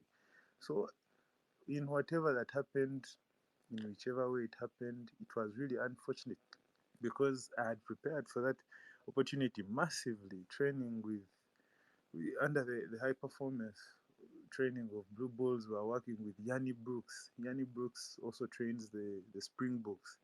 There was exposure to so many Currie Cup teams, and that it is the way that opportunity was mentioned, it was as good as it was. But also some sentiments came in, and you know, I really had no time and no space in my emotions, like to let such a moment break me or like halt my career. I kind of didn't give it much thought. Kind of like wanted to give it much thought later because at that time like it had to work. Like it had to work out. I'd been dreaming about playing in South Africa for a while, and now it had happened, and now it had gone, but it still had to happen. So like like there are times where you don't have much time. Like you have to make a decision, and if you're weak, then you're going to break. But if you stand strong, then you're going to overcome. You're going to overcome the challenge. So I'm still very proud that I maintain my principles, my values, whichever reasons they have. I have my dad. My dad is very tough. And I grew up in Cavalry. Cavalry is it's full of tough people. So like I'm very familiar with I'm quite familiar with tough love, and sometimes like you can't change it. Do you have You can't change it. So I accepted and moved on. any particular regrets from that time, looking back? Yeah. Yeah. Yeah, the confidence, mostly the confidence. The confidence that people had put in me. That confidence and like the confidence, mostly the confidence that people had put in me, and the bad PR. Uh, like yeah, it's majorly the confidence, the bad PR, and like the bad blood. Probably me, I don't like bad blood. I get what you're Yeah, doing. but yeah, but I'm grateful. I'm grateful that now we are okay and stuff worked out. I, I, Like I really do yeah, hope that everything is okay because I mean we have Test rugby later this year for Uganda. We have another Rugby Africa Cup, and it is a serious one, World Cup qualification. So we need probably our best players on the pitch. And I hope that anything that is yeah, there yeah. can be ironed out, or anything that was there has been ironed out because we need our best players on the pitch. Are you in set to, while you're playing in Africa, to also prepare yourself for the upcoming tests, or maybe to target Rugby Africa Cup 2025? Right now I have a couple of cards to play. There's sevens going on, then later preparations for tens. Then there's our league resumes in Feb. So it is a long window from now up to Feb. So there was options of the tens, then there was going back for the tens, then there was options of going early for the training cup of the 15s. So there's space. So I'm really still making up my mind. There's also like you can use that window to also like place elsewhere, like in the meantime until Feb, because it is a long break. So there's very many cards on the table that I have to think about. Then there's also that card of the national team. But me, I'm still like at a learning phase and at an exploration phase where I still want to learn a lot and practice a lot, practice a lot, and also still on the same point, if I could point out something to my fellow teammates, like we want to play in the World Cup, so we must start like benchmarking and we start hitting the targets now. If you're prop, then you're looking at Tad Furlong, you're looking at Andrew Potter, you're hooker, you're looking at Max. You're looking at like the people, the opposition in the World Cup. If you're a lock, you're looking at the locks, your flanks like that from position to position. See how much they bench, see how much they scored, see their speed, uh, see what they can do, and see if you can actually do it. Because I actually did it before we went. I think my expectations were a little high because I was benchmarking on some of the Blue Bulls props. I wanted that by the time I get to South Africa, I have higher stats than them. And the the interesting bit, okay, the relieving bit is that all of it is achievable, and it's not even far beyond like our targets, and it doesn't even like take so much. It just takes dedication, commitment. First, it is information. Like you get informed, then you work towards that target, and you like get dedicated and committed to it. So what we are growing as like the players are working towards that. Then also the media is preparing towards that. Then the bodies governing are also preparing towards that. So that all of us are preparing for that, not just the players, not just the coaches, not just the management, but even other stakeholders, people involved that must be involved. They are also getting ready. How do Rugby World Cup players feed? How is their recovery?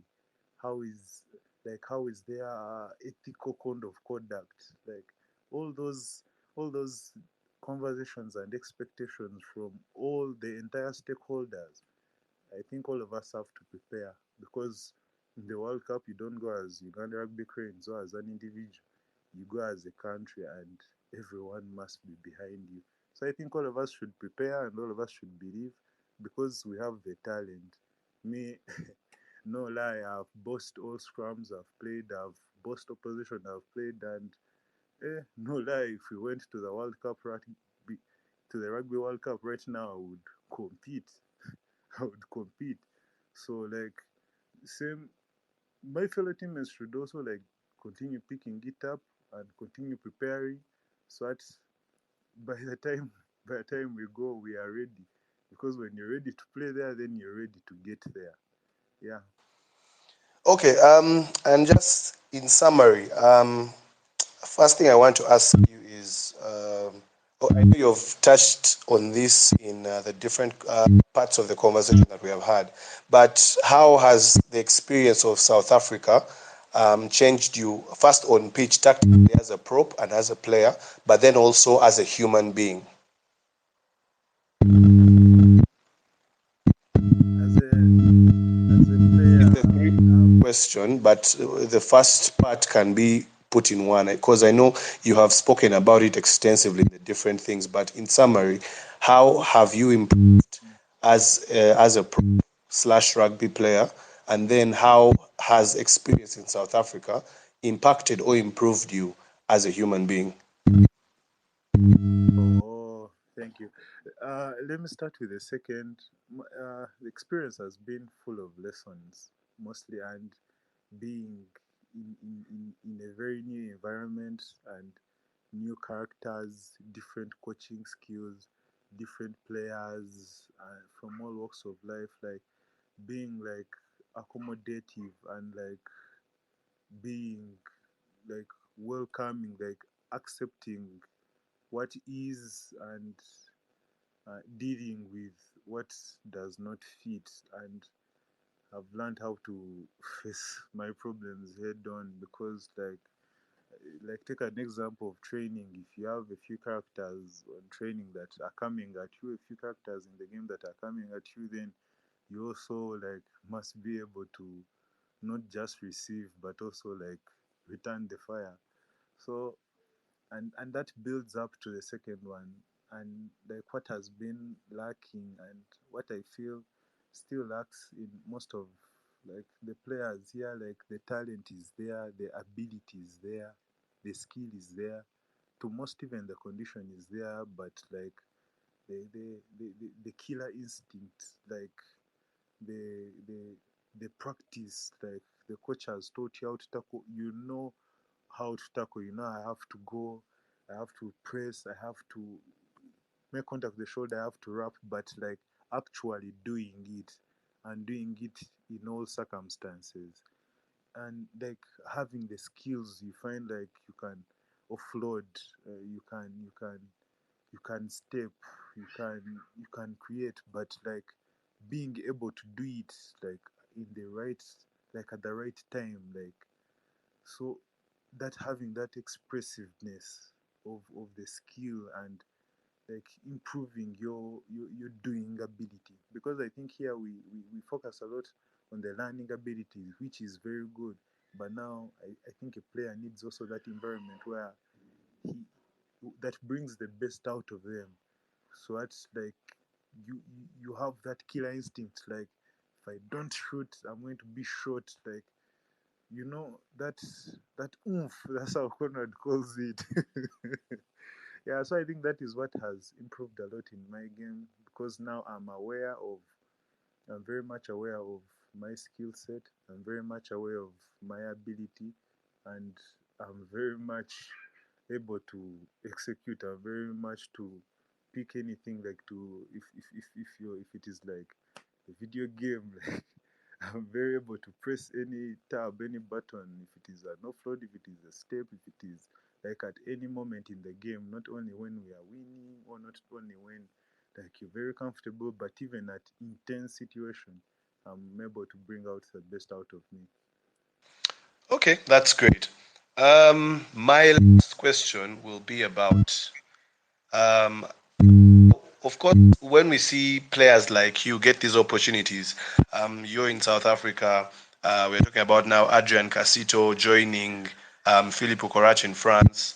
Are there any particular opportunities that other players can get to come to South Africa and also maybe get on a different intensity level, so that we have many of these exposed players that are benefiting from rugby but also coming back to play for the country with much experience? Is there an opportunity? Is there a chance for other players to join you?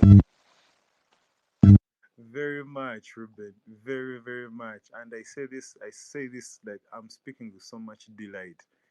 Very much. Like opportunities are there all over the world, not just in South Africa, in Kenya, in Zambia, in the UK, in the US, in Asia. There's opportunities all over the world. I think I had a wonderful season, and I've been getting like invitations.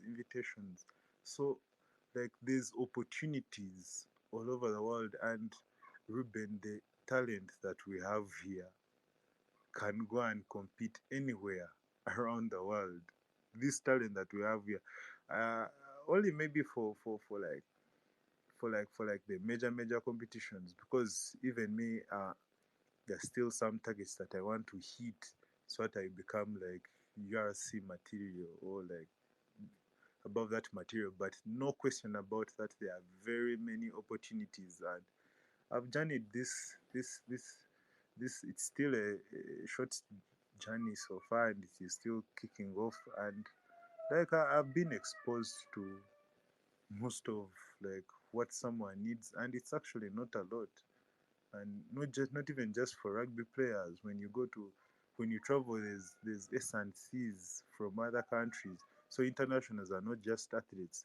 International S and C's, international nutritionists, international rehab rehab guys. So there's a lot, not just for international refs, as you know, coaches. So like it is a very broad spectrum, and like of unlimited possibilities and unlimited opportunities that only us, like, and only individuals can like create for themselves, and like see that they are worthy, because they are already worthy.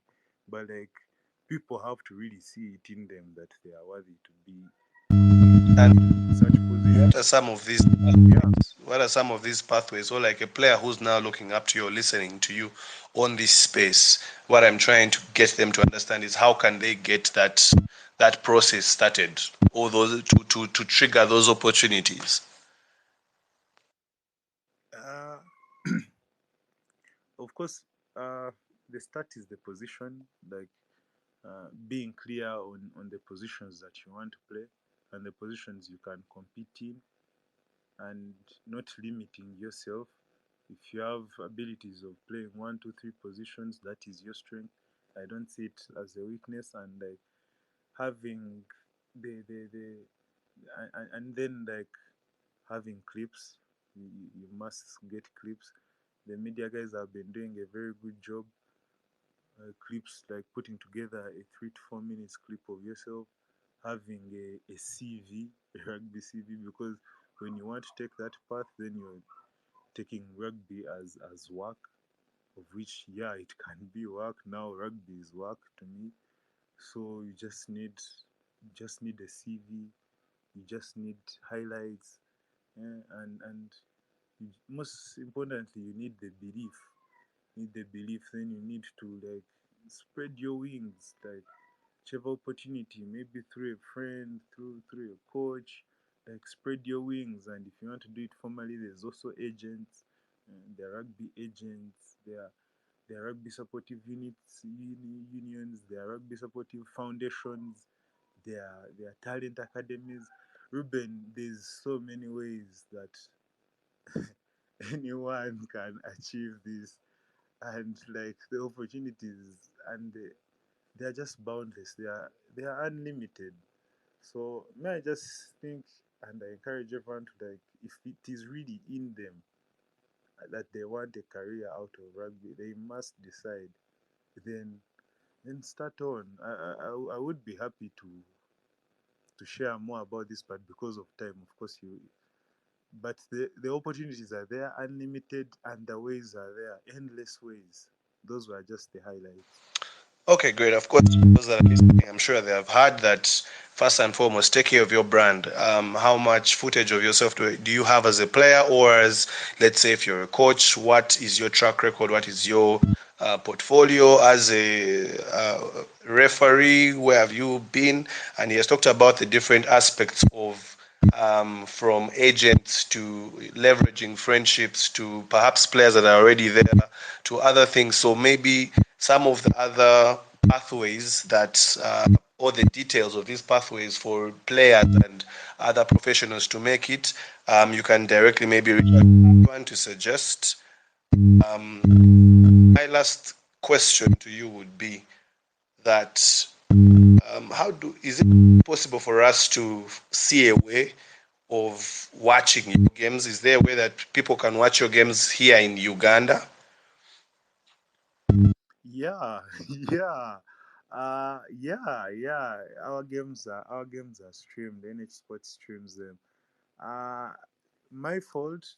One of the mistakes and the things I'm trying to work on is like engaging more with the people, and this is just like one of the beginnings. I haven't really been engaging a lot with the people that support the game, with the different stakeholders.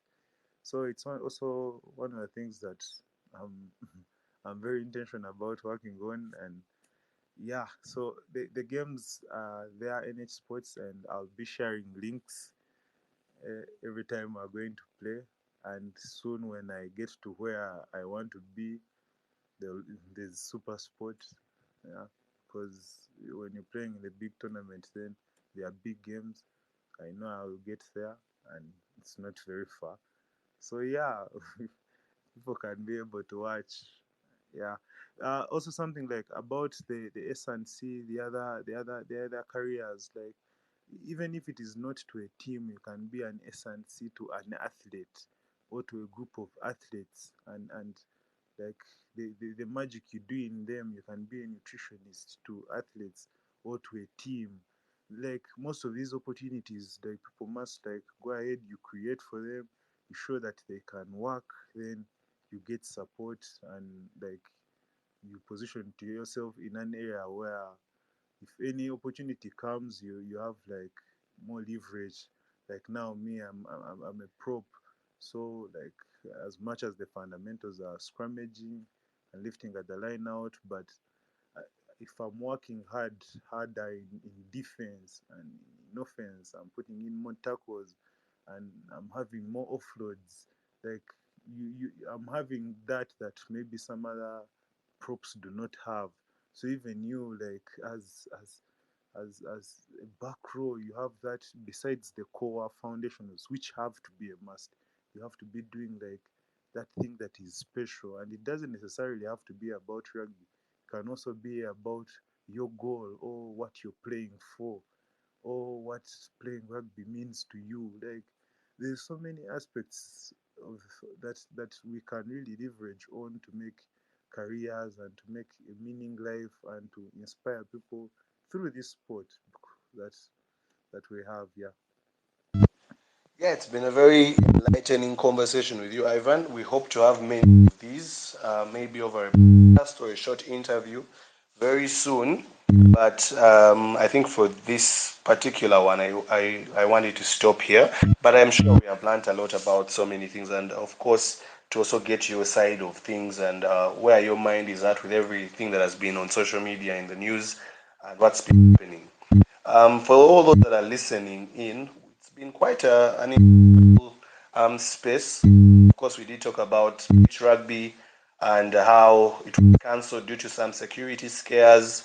We have talked about the varsity sevens that were won by the Victoria Sharks beating UMU or Uganda Matters University. We have talked about the Kakira Sevens, which has also actually contributed to some of the core qualified status. It reminds me of something I was supposed to update about in to the teams that have been confirmed for core qualifiers status. As per Hippos fans, we thank them for their work they continuously do also in providing information and research as well.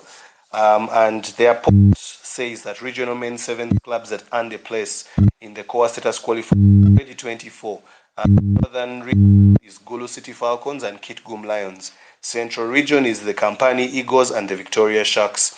Western is Chigezi Silverbacks and the Mbarara Titans.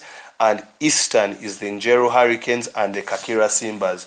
We did talk about the Kakira Simbas and how they are having quite the journey for a team that has just started very recently, but they are really showing signs of a very organized community, I should say. But now we are going to jump into our final part of the conversation, which is basically about the Nile Special Sevens, 2 circuits to go, the series title, and what we have so far seen in the previous 5 circuits, and building into Mbarara Sevens. I'm supposed to be having Brian Muhumuza for this one, Avitas Ngabirano as well. Brian Muhumuza of UG Rugby Fan Zone, Avitas Ngabirano of Two Bob Sports. We were supposed to be also having Emi Niwagaba of Beyond the Scrum, but I don't seem to see him on the space anymore. But if you are listening, kindly just send your request to speak. I have sent you guys invites, Brian and Avitas. I know it's 10:17. Let's just use maybe about 20 minutes or so to talk about basically where the series stands for both men and women. Then we can be able to jump into the rest. As they are joining, just a quick look at the series table, starting with the men, of course. Platinum Credit Heathens having 95 points at the top. Stanbic Black Pirates with 86. Walukuba Barbarians with 71. That's the competition at the top 3. And then you find that from position 4 up to position 7 is a bit of a tight melee, I want to call it. Toyota Buffaloes with 69, Hippos with 68, KCB Cobs with 67, Rhinos with 67. Then you go into position 8, that is Lifeguard Rams with 45 points. You look at Plascon Mongers with 42 points. Then you look at Elgon Wolves with 37 points. And then in the relegation zone, Warriors and Impis 28 and 21 points respectively. But keeping in mind that this particular series, they are going to be cutting off 2 teams. So Warriors and Impis know that their work is pretty much cut out for them in the next 2 circuits, starting with this weekend in Mbarara. For the ladies, you look at Avengers, of course, topping that one, bossing it with 102 points. Black Pearls in second position with 96 points. Thunderbirds climbing also steadily in third with 92 points. Nair Rapids in fourth with 73. Shields with 61. And then the Kitgum Queens with 59. And that is basically when you look at it from the point of view of the ladies. Also, while we are looking at that, our partner Isometrics did share something substantial, and this is one that we had actually put out previously about permutations. You can go and check the details out of the permutations. I'm not going to try and go through everything right now, but we did put them out. But one thing you should know, as it stands, of course, Heathens has 95 points, Pirates has 86, Walukuba has 71. Heathens just have to make the next two finals, regardless of whether they win them or not, to win the National Sevens Series. And Pirates know that their work is cut out for them, but in everything that they need to do is that they need to make sure that they win the next two circuits for them to be or to have a chance to be victorious, because it still depends on where Heathens will finish. And then Walukuba has a slim chance as well of getting into the victorious circle, I want to call it. I'm just looking for that particular part that shows Walukuba being the victor. For Walukuba to be crowned champions, they would have to win the last two circuits, and for Heathens to fail to make the quarters in both, while Pirates do not go beyond the quarters in both tournaments. So if you're a Walukuba fan or a Walukuba well-wisher, the mathematics is also mathematicking for you, because you have to also win the two circuits, that is Mbarara and Rujumba. Hope that Heathens does not get out or does not make the main cup quarterfinals. Then hope that if Pirates makes the main cup quarterfinals, that they do not go past that level. For Pirates, they know that they need to basically win, and they need to make sure that worst case scenario, the Heathens stop at the quarterfinal level. So it's quite some math for Pirates fans and for Walukuba fans. Heathens, despite having started with a bit of a few painful moments in those finals where they were losing to Pirates, they seem to now be in the driving seat, and everything looks to be favoring them. Do you think there's any upset? I'm eager to hear from your feedback or for your feedback. And then one last thing before I bring in the people that we're going to be talking to is also another bit of statistical observation. Of course, Heathens has been champions in the Nile Special Sevens 2024 twice. They have finished second twice, and they have finished fifth. So that is how they have done so far in the five circuits. Pirates has won two. They have one silver and one fifth position. And then I'm looking at Walukuba has one silver, one bronze, and one fourth. Those are the top three. Other key teams you can look at maybe is Rhinos, which has one win of a circuit, and then has been finishing.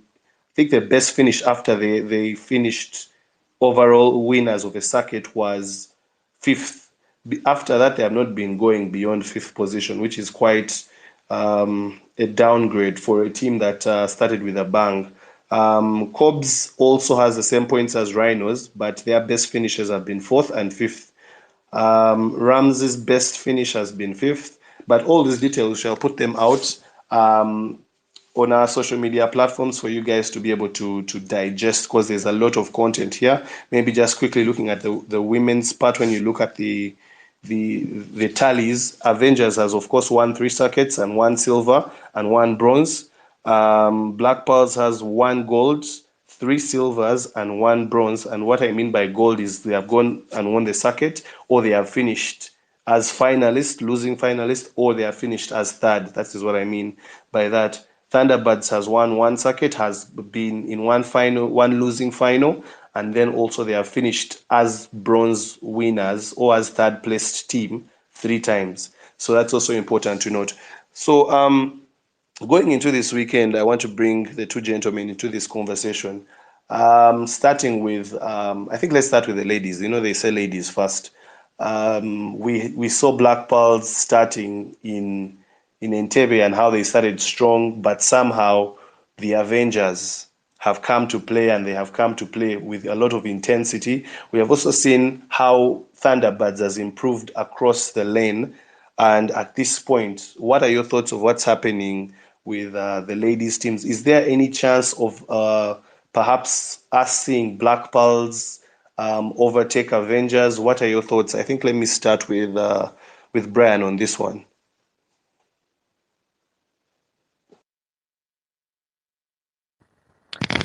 Very good evening, gentlemen and ladies. Can you hear me? Very well. Thank you very much, Ruben. The ladies, for starters, I think Thunderbirds have really stepped up the competition. We didn't think that it would be like the past few years where Black Powers were blowing everyone out of the competition and steamrolling. We knew, of course, Avengers were going to provide some serious contention to the Black Pearls.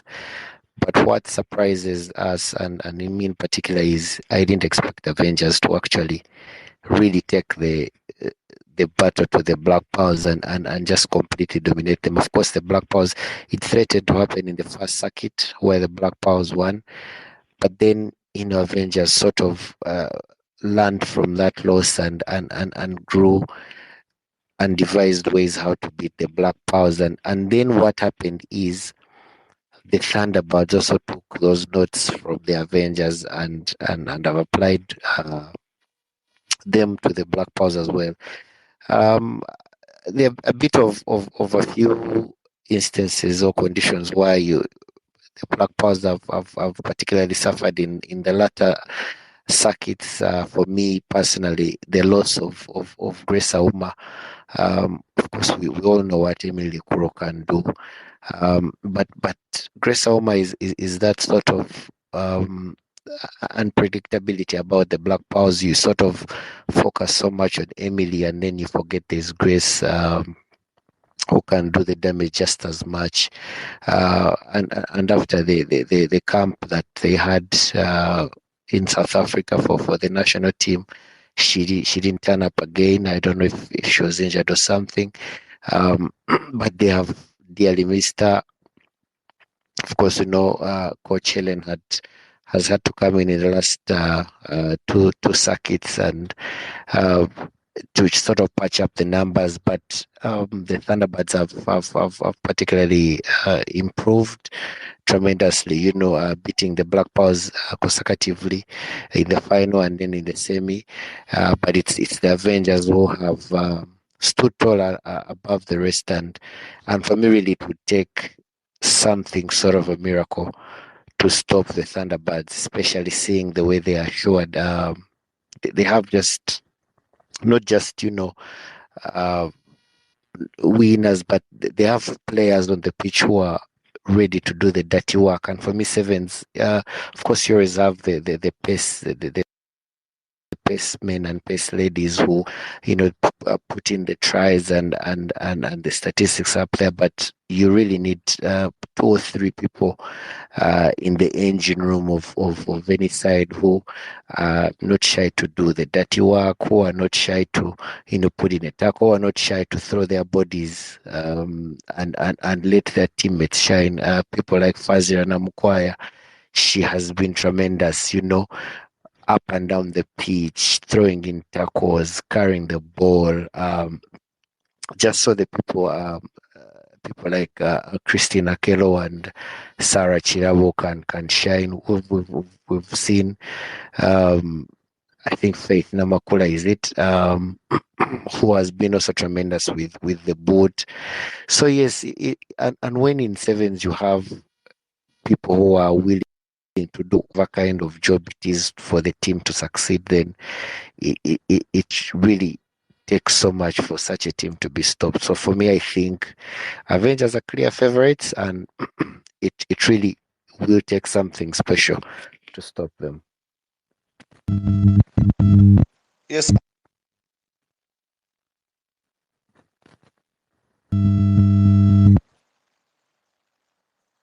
Avitas, your thoughts when it comes to the ladies?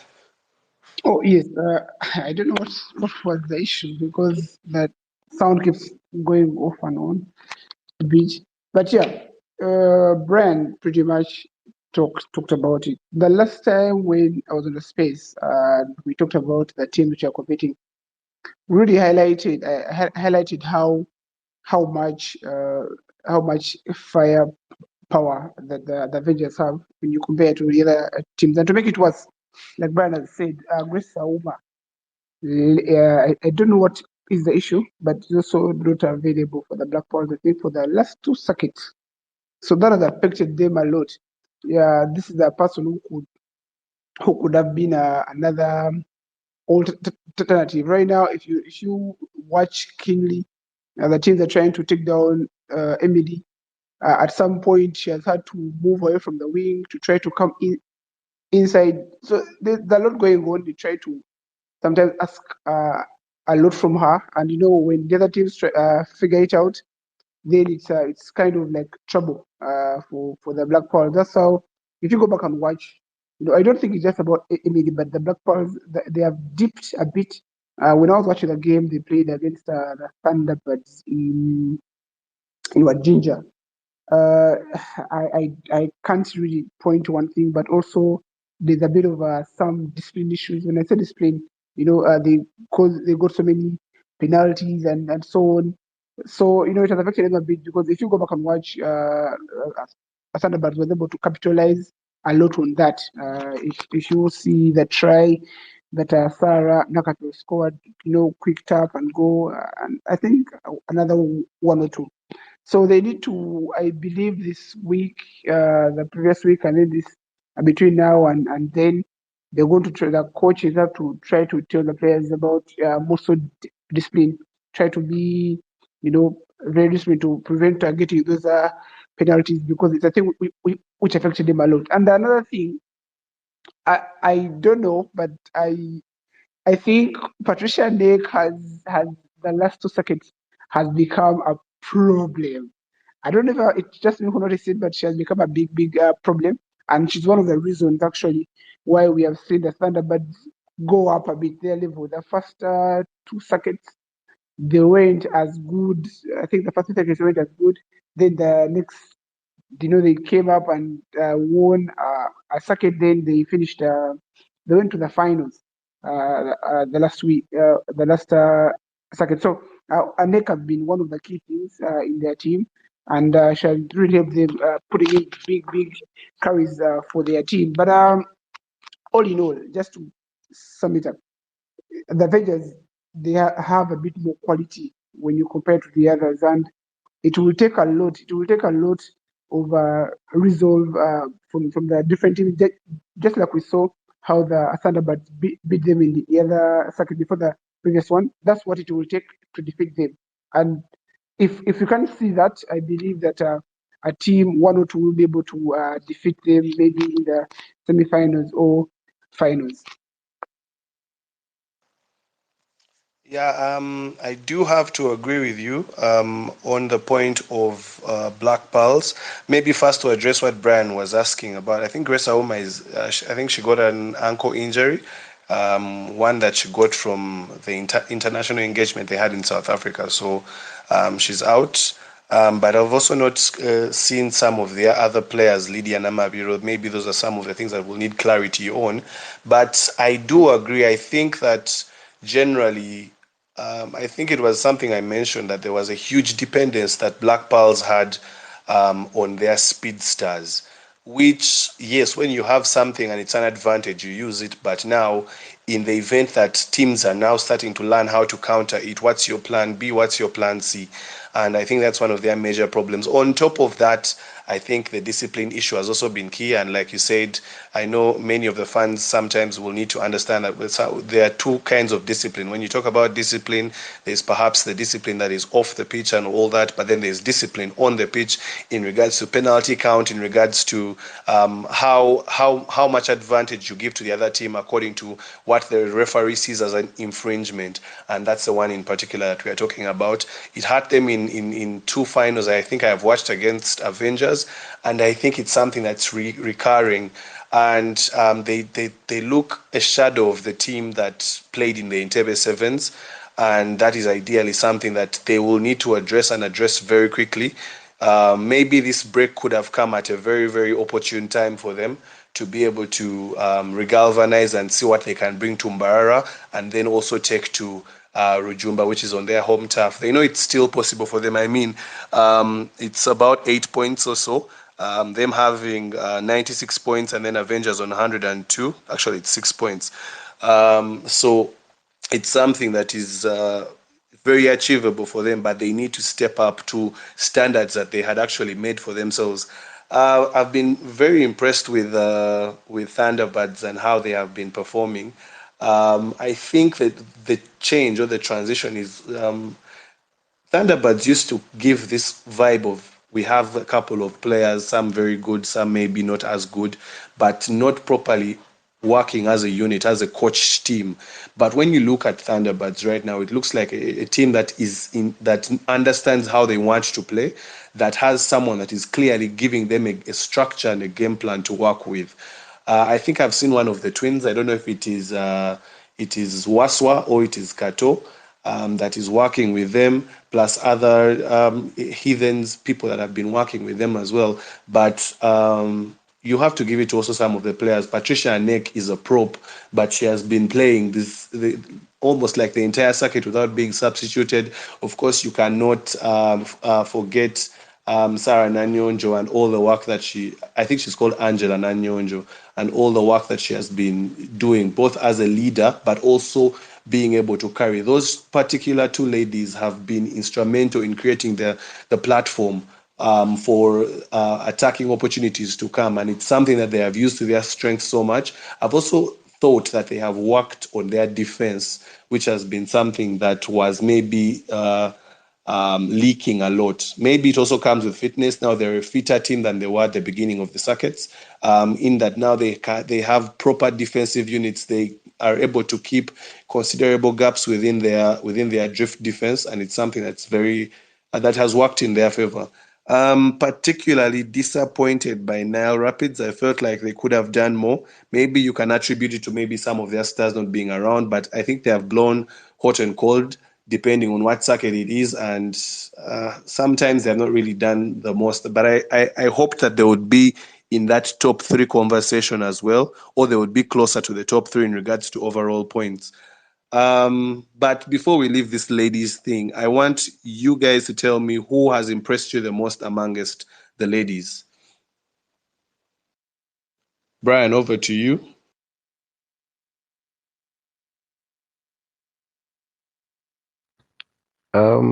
Thank you, Robin. The ladies, I've been impressed. It's funny enough. I'm embarrassed. I don't even know her name. I've been impressed by the Thunderbirds winger, um, the lady who made famous that side mirror celebration in is it Gulu, where the Thunderbirds won. You mean And Nandudu? Japan? yes, Nandudu, I think. Yes, I think that they call her Masaba on the pitch, and I don't think that's her name. But again, I've also been impressed by Fazia Namko. I've already talked about her for the Avengers. She has literally thrown her body on the line and we be willing to do the dirty work to carry her team. Patricia Nake is another one, like you've said. But also before her team really fell off, I was impressed by Lydia Namabiro. Sevens it's easy to catch the eye of a spitzer who grabs the last pass and rounds the person, but you always will have to be so keen to look at that person who grabs the ball and will go through the bodies. And for me, Lydia Namabiro was doing it so well, and until she was missing for her team. So particularly those three. Of course, we all know what Peace Lekuro can do. We've seen her do it, so we're not shocked. Sarah Chirabo as well, a very elegant player. Always plays like she's playing for fun, but she's very effective. So for me, those ones.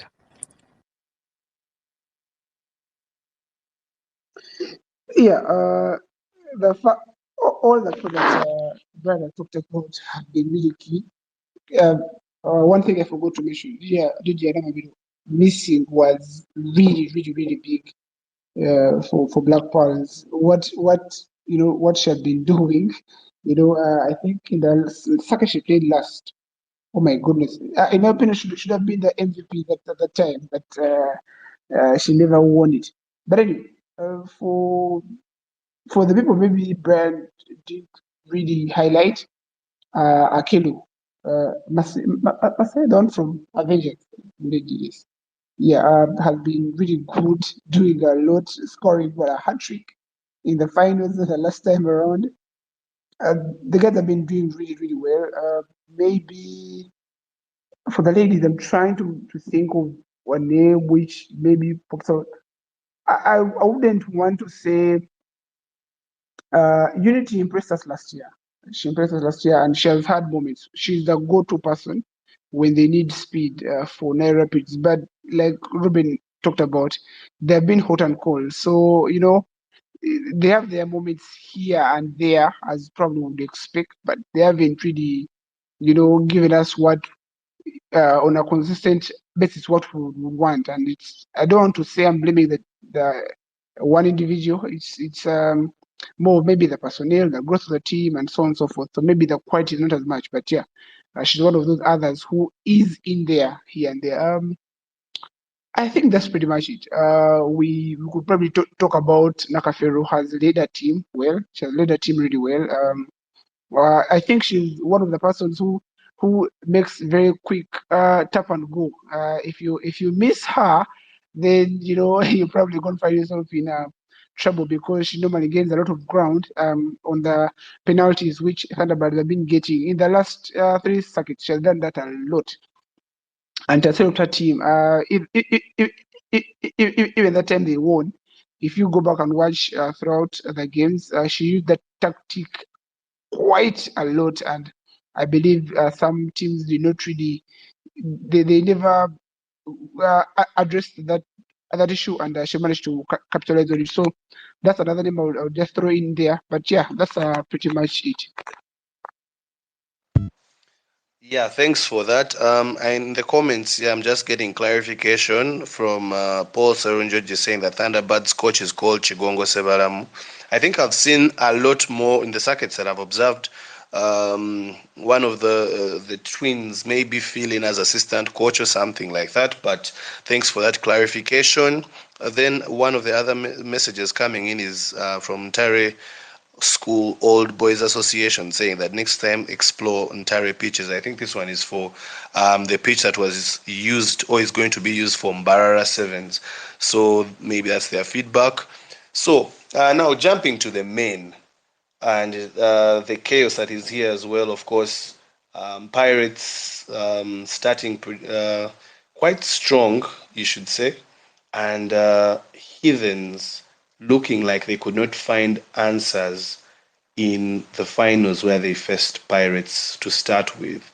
Then all of a sudden, they find themselves winning a final and putting themselves in a position to win another one. And because of their consistency in making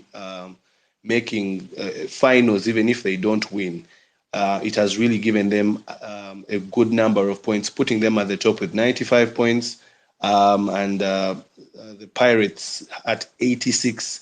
And then we also look at the bottom, Warriors with 28 and Impis with 21. The next person they would be chasing is the Elgon Wolves with 37.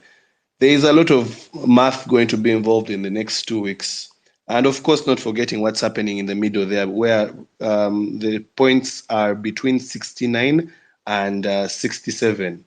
And then there is another category of 45 and 42. So it's quite a busy log, I want to call it.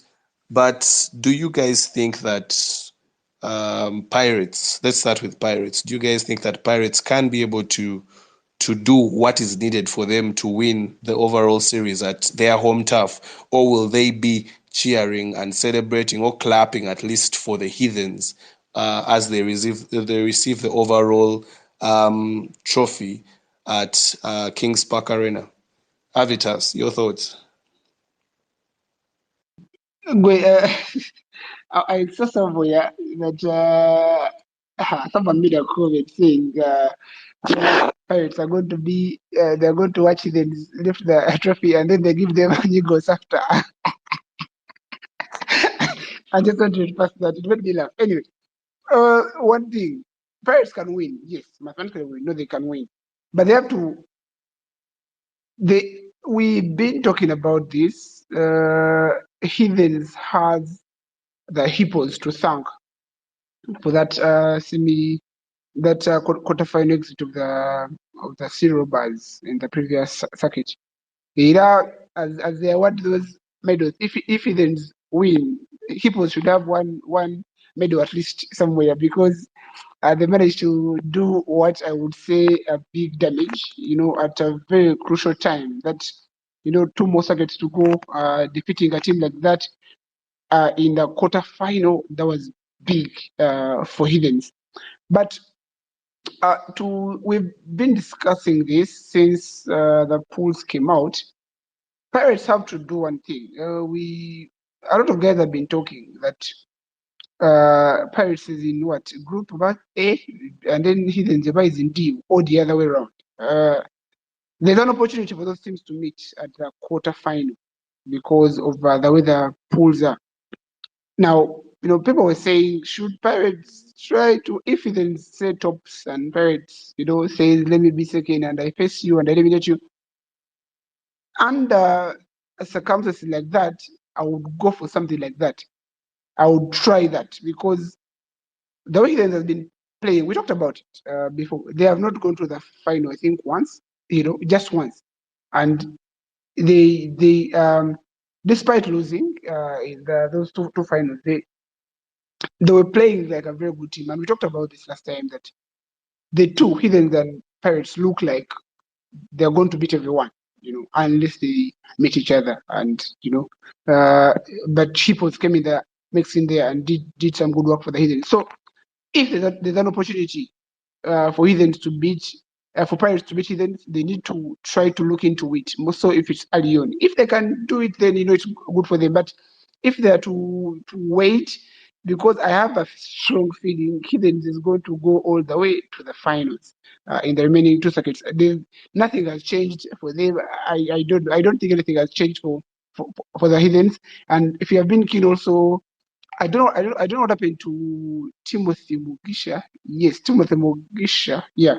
I don't know if he's going to be back. That's a guy who I think has missed the last two circuits, if I'm correct. If I'm correct, yeah. He could be back. And what's going to happen? He's just going to keep adding more and more. Even the guys that time he did won the other circuit with a guy like Sula, and who people thought was not as strong because they had a couple of changes in there. But those guys went and won. So, it says a lot. The Heathens are really strong. If Pirates has an opportunity to defeat them, they should look to a way of getting there. If they can beat these guys by themselves early on, then it's easier, rather than leaving it to the final circuit, because then I don't think we are going to, I don't think it's going to be like last year. We're at Ginger, and we're saying if Cobbs can do this, we're not going to reach that stage, because it's going to be very hard for Heathens to lose this one, unless they can be stopped in this Mbarara circuit. Yeah, I share similar sentiments with you, because when you look at Heathens and just the sheer mentality and consistency. I mean, we have talked about consistency so many times when it comes to these National Seven series. And looking at, of course, except from Entebbe, where Rhinos won that one, and then the Walukubas had really, really decided to shake tables for that particular circuit. From Mbale, they have been that consistent that they have been in the finals, which has been very, very important. That means you already, win or not, you have 19 points for that particular circuit. So if you look at that and then compare it to what has been going on with Pirates, Pirates basically winning circuits and then having certain situations where they drop off at quarterfinal stage. I don't know if the other one was a semi-final. There was one that was, I think, a semi-final, a quarterfinal. So those small differences, small or big, depending on how you look at it, are perhaps some of the key things that are showing what is the clear difference between the two clubs. And where it has come to this point that Pirates, which seemed like it was dominating, making the headlines for the first three circuits, now all of a sudden look like they are fighting for their lives. Of course, by their own standards, any other team being in that position that they are in would be happy. But knowing that they want to retain that sevens title, and finding themselves in this position is something that is tricky. Of course, you talked about the possibility of them meeting, and I think sometimes when you need something done, you have to do it yourself. I believe if it is in any way possible for them to meet, if maybe their pool particularly aligns with the Heathens pool, let them try and see if they can maybe. I know it's a bit awkward from a sportsman point of view, but you need to go big or go home because, like we said, if Heathens makes a final, this final, then at Rujumba, I think a semi-final could do or something like that. But for them to be comfortable, they just need to make two finals, Mbarara and Rujumba, and they'll be good to go. So Pirates needs to find them at the quarterfinal stage, try and beat them from there, and then ascend, because now they would have left them at the quarterfinal stage playing placement games. But then it's also dangerous. If you meet them there and you don't beat them, then again, now you've complicated your things altogether. But keeping in mind also the mentality that Heathens has displayed, especially in these past few circuits, winning in Gulu, and then the manner in which they won at Bugembe against Walukuba was very, very impressive. I was among many that were cheering for Walukuba, thinking the job had been done, and all of a sudden, their championship caliber comes to the fore. Their cream shows at the top. And one thing that I've gotten from some of the grapevine sources is that they've actually found comfort. Heathens has actually found comfort in playing with many of the younger players, many of those who are not maybe the marquee stars that we know.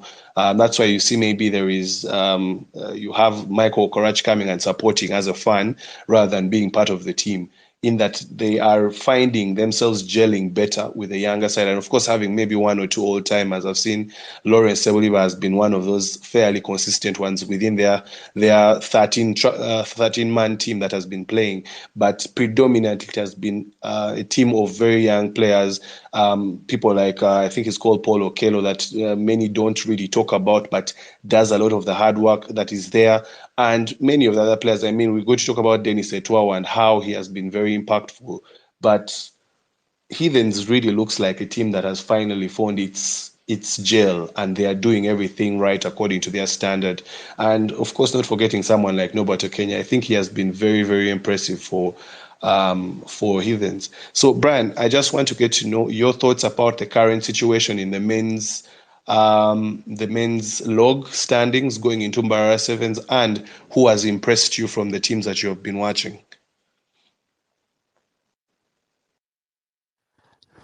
Thank you, Ruben. It's it's interesting. It's intriguing. It's just full of drama. For Pirates to have a chance, I think to go back to the top of the table or get back in the mix, they would need for something that happened to them in Ginger to happen to the Heathens. As simple as that. It is possible, but now the beauty about it that it has already happened to the Pirates, so the Heathens have literally three eyes open that something like that can happen to them. And the fact that they have been second all this long and then seized first spot, I doubt they would let it happen to them, because they know the opportunity is there. Just two circuits to go, finish them strongly, and then you are champion. So a lot is going against the Pirates now. Of course, we know mathematically it's possible. It can happen. You talk about how Heathens is in Group A and Pirates in Group B, and Pirates can look to sort matters into their hands. And funny enough, is the champion of the previous circuit plays last in all the rounds. So if Pirates decides to finish second and hope that Heathens stops the pool and they meet in the quarters, Heathens plays last after Pirates play. So what if Heathens also enters the pitch and says, you know what? So if these guys want to meet us, let's also finish second and we avoid them. So it's just a whole box of drama that we don't know how it will end. Um, I My mind tells me I don't think Pirates will try to do that, because it's too risky. I mean, what if you play to meet Heathens and then you don't beat them?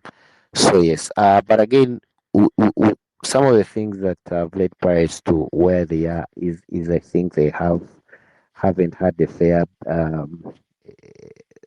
side of injuries. You look at players like Isaac Massa. Massa played Entebbe, played Chadondo, missed Gulu, missed Chawazinga, um, Arnold Atukunda. The hamstring popped up in Chadondo. He played the first day of Chawazinga, missed the second. Roy Kizito injured his thumb. Is it one a finger or thumb or something like that in Chadondo? Didn't come back. Um, and for me, Timothy Chisiga and Alex Aturinda haven't looked their usual selves. I don't know if it's because of the load of rugby they have played over the course of the last year, from 15s to 7s to what they they haven't looked their usual self. Alex Aturinda, we all know what he brings to a side. He's dominant in contact. He has speed to match it. We all know how unpredictable Chisiga is. You don't know if he's going to drop a shoulder and go to the blind side and take you on pace. We don't know if he's going to kick and chase. You don't know if he's going to do a dummy in the center. But those two haven't just looked their usual selves. Some of the players Chisiga's looked a bit tired and jaded. Um, he can't chase runners. Alex also breaks a tackle and runs, and he can't finish the runs, and he has to stop somewhere to look for a support play. And you look at it, and the only consistent person from one circuit to the next has been Jones Kamiza. But when you look at the other teams that have been performing well, they have 2 or 3 players that are consistent on the same line. Aaron Foyroth, Dennis Etwao, and Norbert Okenya have done it for Heathens consistently. Even their try scoring count is almost on the same line. You go to Walukuba, which has even impressed, and more so that they have scored more tries than Pirates. You have Ruben Kagwisaje, you have Ivan Bulima, Edward Emiembo, almost on the same line. They carry performance from one circuit to the other, You go to, any other team, but and for me, Pirates, because they haven't consistently had someone to back up Kamiza in consistency of performance, and me particularly, the injury to Massa has had them a bit, because you need that person, like I talked when I was talking about the ladies. You need someone who is willing to do the dirty work. Ruben, you talked about Patrick Okello, and Massa is that person, who will throw in a shoulder to sort of calm down the opponent, who will organize the defense. He's very vocal on that. He leads on the line, and you don't have that, and for as long as you're missing in one compartment in sevens, I mean, teams will try and target you and hurt you. So it's a bit intriguing, but Heathens definitely has the upper hand, and maybe they rightly should be called the favorites, but it is not over until it's over. Yeah, definitely. You have pointed out something that I think I had missed out from Bugembe. I was talking to someone, and I was like, but this doesn't feel like Alex Aturinda playing rugby. I mean, he doesn't seem like he's moving properly. Either he's carrying something or it's just general fatigue. Then also we saw that clip of Ayman Bagalana breaking the gap in between Sydney Gongodio and Timothy Kisiga to score that try in sudden death. And man, I'd never seen Timothy Kisiga look so gassed and not able to try and cover a person that's cutting back in, or even if he has missed him the first time, at least attempt to chase him. I mean, it was just a struggled attempt to really try and show effort, but he was nowhere near Ayman Bagalana. Of course, before he went and he skinned William Corey and then scored the try. So there is, yeah, I do agree with you. Maybe some fatigue is coming in. Those guys have played a lot of rugby, looking at, of course, the 15s are looking at the sevens. And I do have to agree with you. I think I've come to the point where in the sevens, I think Jones Kamiza is now their most important player. If you're to look at how the team has been faring. Um, my prayer would be for Walukuba to really assert themselves a lot more with these next two circuits. Mbarara is very key for them. Not a familiar ground for any of the other two big players or the big teams.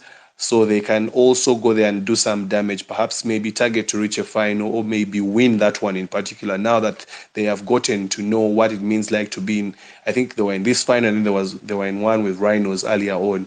Now they need to know to take that next step and now see how they can win a final. I think it would really make things a whole lot more interesting. But yeah, I mean, the thing about having Pirates um, meet potentially Heathens in the quarterfinals is there. It's tricky. It's go big or go home. But what you pointed out was very interesting. That means the team statisticians are going to be very busy this weekend because I think once they watch a Pirates game and they see perhaps maybe Pirates has lost to a team it doesn't normally lose to become number two, they will say also, let us do the same perhaps as well. But it's also a tricky thing. You fall into the gap of a stubborn Walukuba. You fall into the gap of an unpredictable hippos or a buffaloes that you don't know which buffaloes is coming on the day. So either way, it could also mess up your overall chances. So it's generally going to be interesting. I just want to see how everything is going to play out. What kind of mentality Pirates is going to come with. Heathens, we know definitely the mentality they play with, regardless. And knowing that now that there is need for respect for every team that you face, especially from the main cup quarterfinals, they are not going to take anyone for granted. Walukuba have the lesser pressure on them, so they are going to go and play the rugby they love to play. And I think they will reach another final or at least maybe a semi-final there and maybe win third. So it's going to be interesting. Your last, I think Avitas has jumped off a bit. Brian, your last remarks before we leave this one, and of course, maybe your predictions for Mbarara Sevens. Who you think is going to win, men, women? And then we'll close it off and maybe have the extensive conversation later on after the Mbarara Sevens. Thank you, Ruben. You've given me a pretty hard task. I think sevens is literally the hardest game to predict. With the way things are going, I think I'm just safe to predict that Heathens will win Barara. And also, what has caught my eye is the other players that were not used to. Of course, we all knew when the sevens were starting that the national team players would be available for their clubs, and we, of course, sort of knew that they would perform well and everything. But what has impressed me the most is the players who maybe you could say many people didn't know about, but who have really stepped up. Players like Stuart Mwai for Cobbs, players like Ruben Kagwisaji, of course, it could be in his second or third season for Walukuba. But my God, that boy is a hard worker from defense to offense. I haven't seen him. He reminds me of Adrian Casito when he's tackling. I haven't seen him miss a tackle for a while. He has the speed to back it up. I think he's the second highest scorer, try scorer in the team, with like 20 tries or something. Hosanna Opileni for the Rams has impressed me. How he's had a terrible 1.5 years recovering from that injury. And then it's this year that we are starting to see his potential. Rams, for me, they are the most improved team. If you compare with how they were last season, they're playing with more freedom. They're racking in the tries because Opilen is the highest try scorer right now with 28 tries. So for me, those are the players. Patrick Okello for Heathens as well. Those players who we didn't know that much that they were good in sevens. They already stepped up. Talk about Derek Tukwasiwe, who is even heavier than he is, but he has carried his weight so well. He knows how to run and commit a tackle and pass the ball. He has really pushed his fitness levels in playing these seven. So for me, those are the unsung heroes that have really, really impressed me in this series so far. Yeah, quite extensive. Of course, it is. I would say it's a safe bet to pick Heathens to win.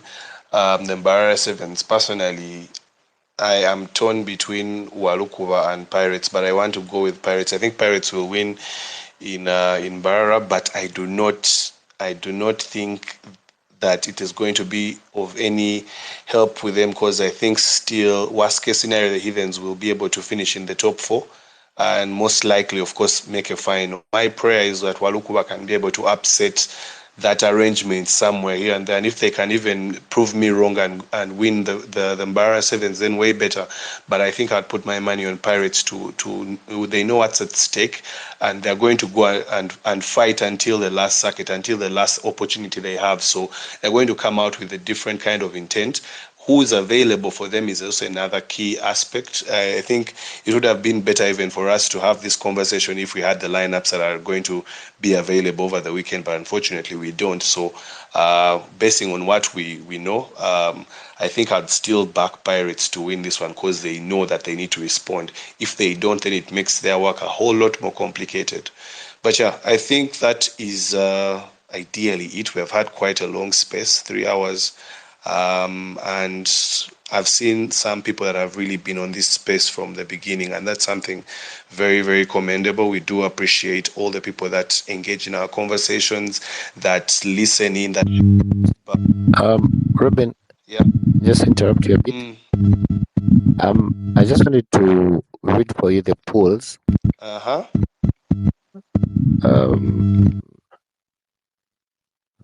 Just a minute.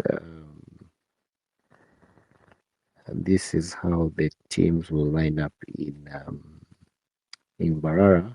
In Group A is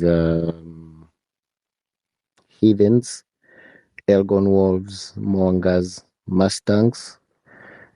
Group B has Walukuba Barbarians, Cobs, Warriors, Voodoo Bears. Group C has Ginger Hippos, has Rhinos, has Impis, Mbarara Titans.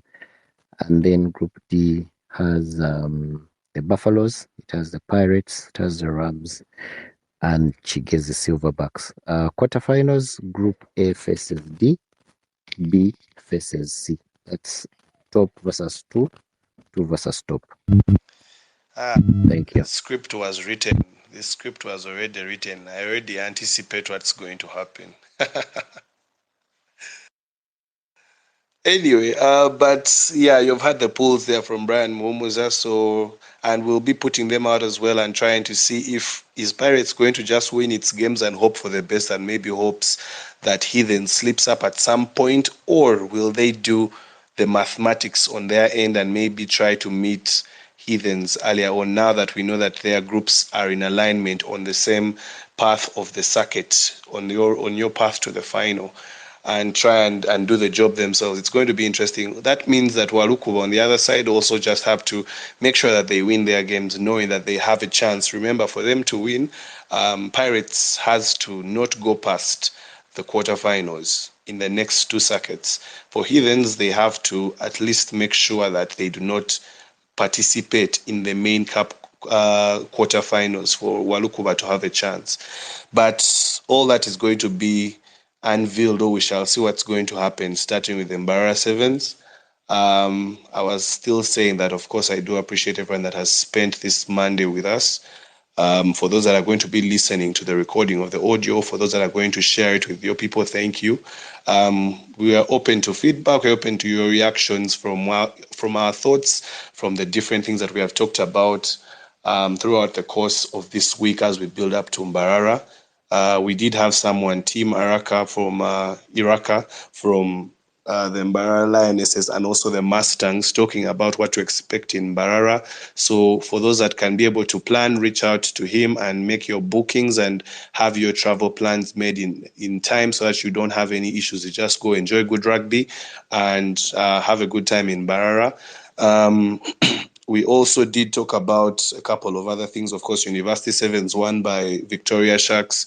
We talked about the Kakira Sevens that were won by the Njeru Hurricanes, which pushed them into the core status qualifiers for the 2025 Sevens. So that's something to look out for. We talked to Ivan Kabagambe, who shared with us his experience in South Africa.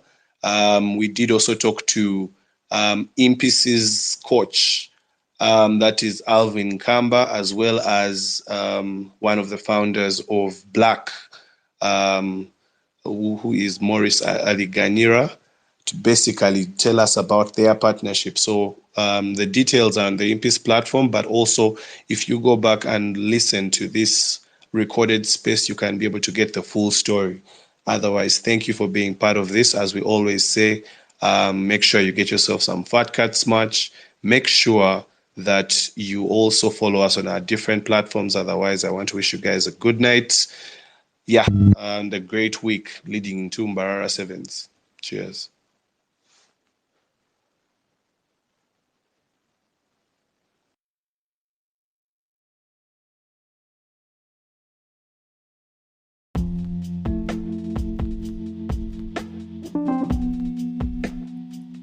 Thanks for listening in. Share with us your thoughts from today's episode, and don't forget to follow us on Facebook, Instagram, Twitter, and subscribe to our YouTube channel.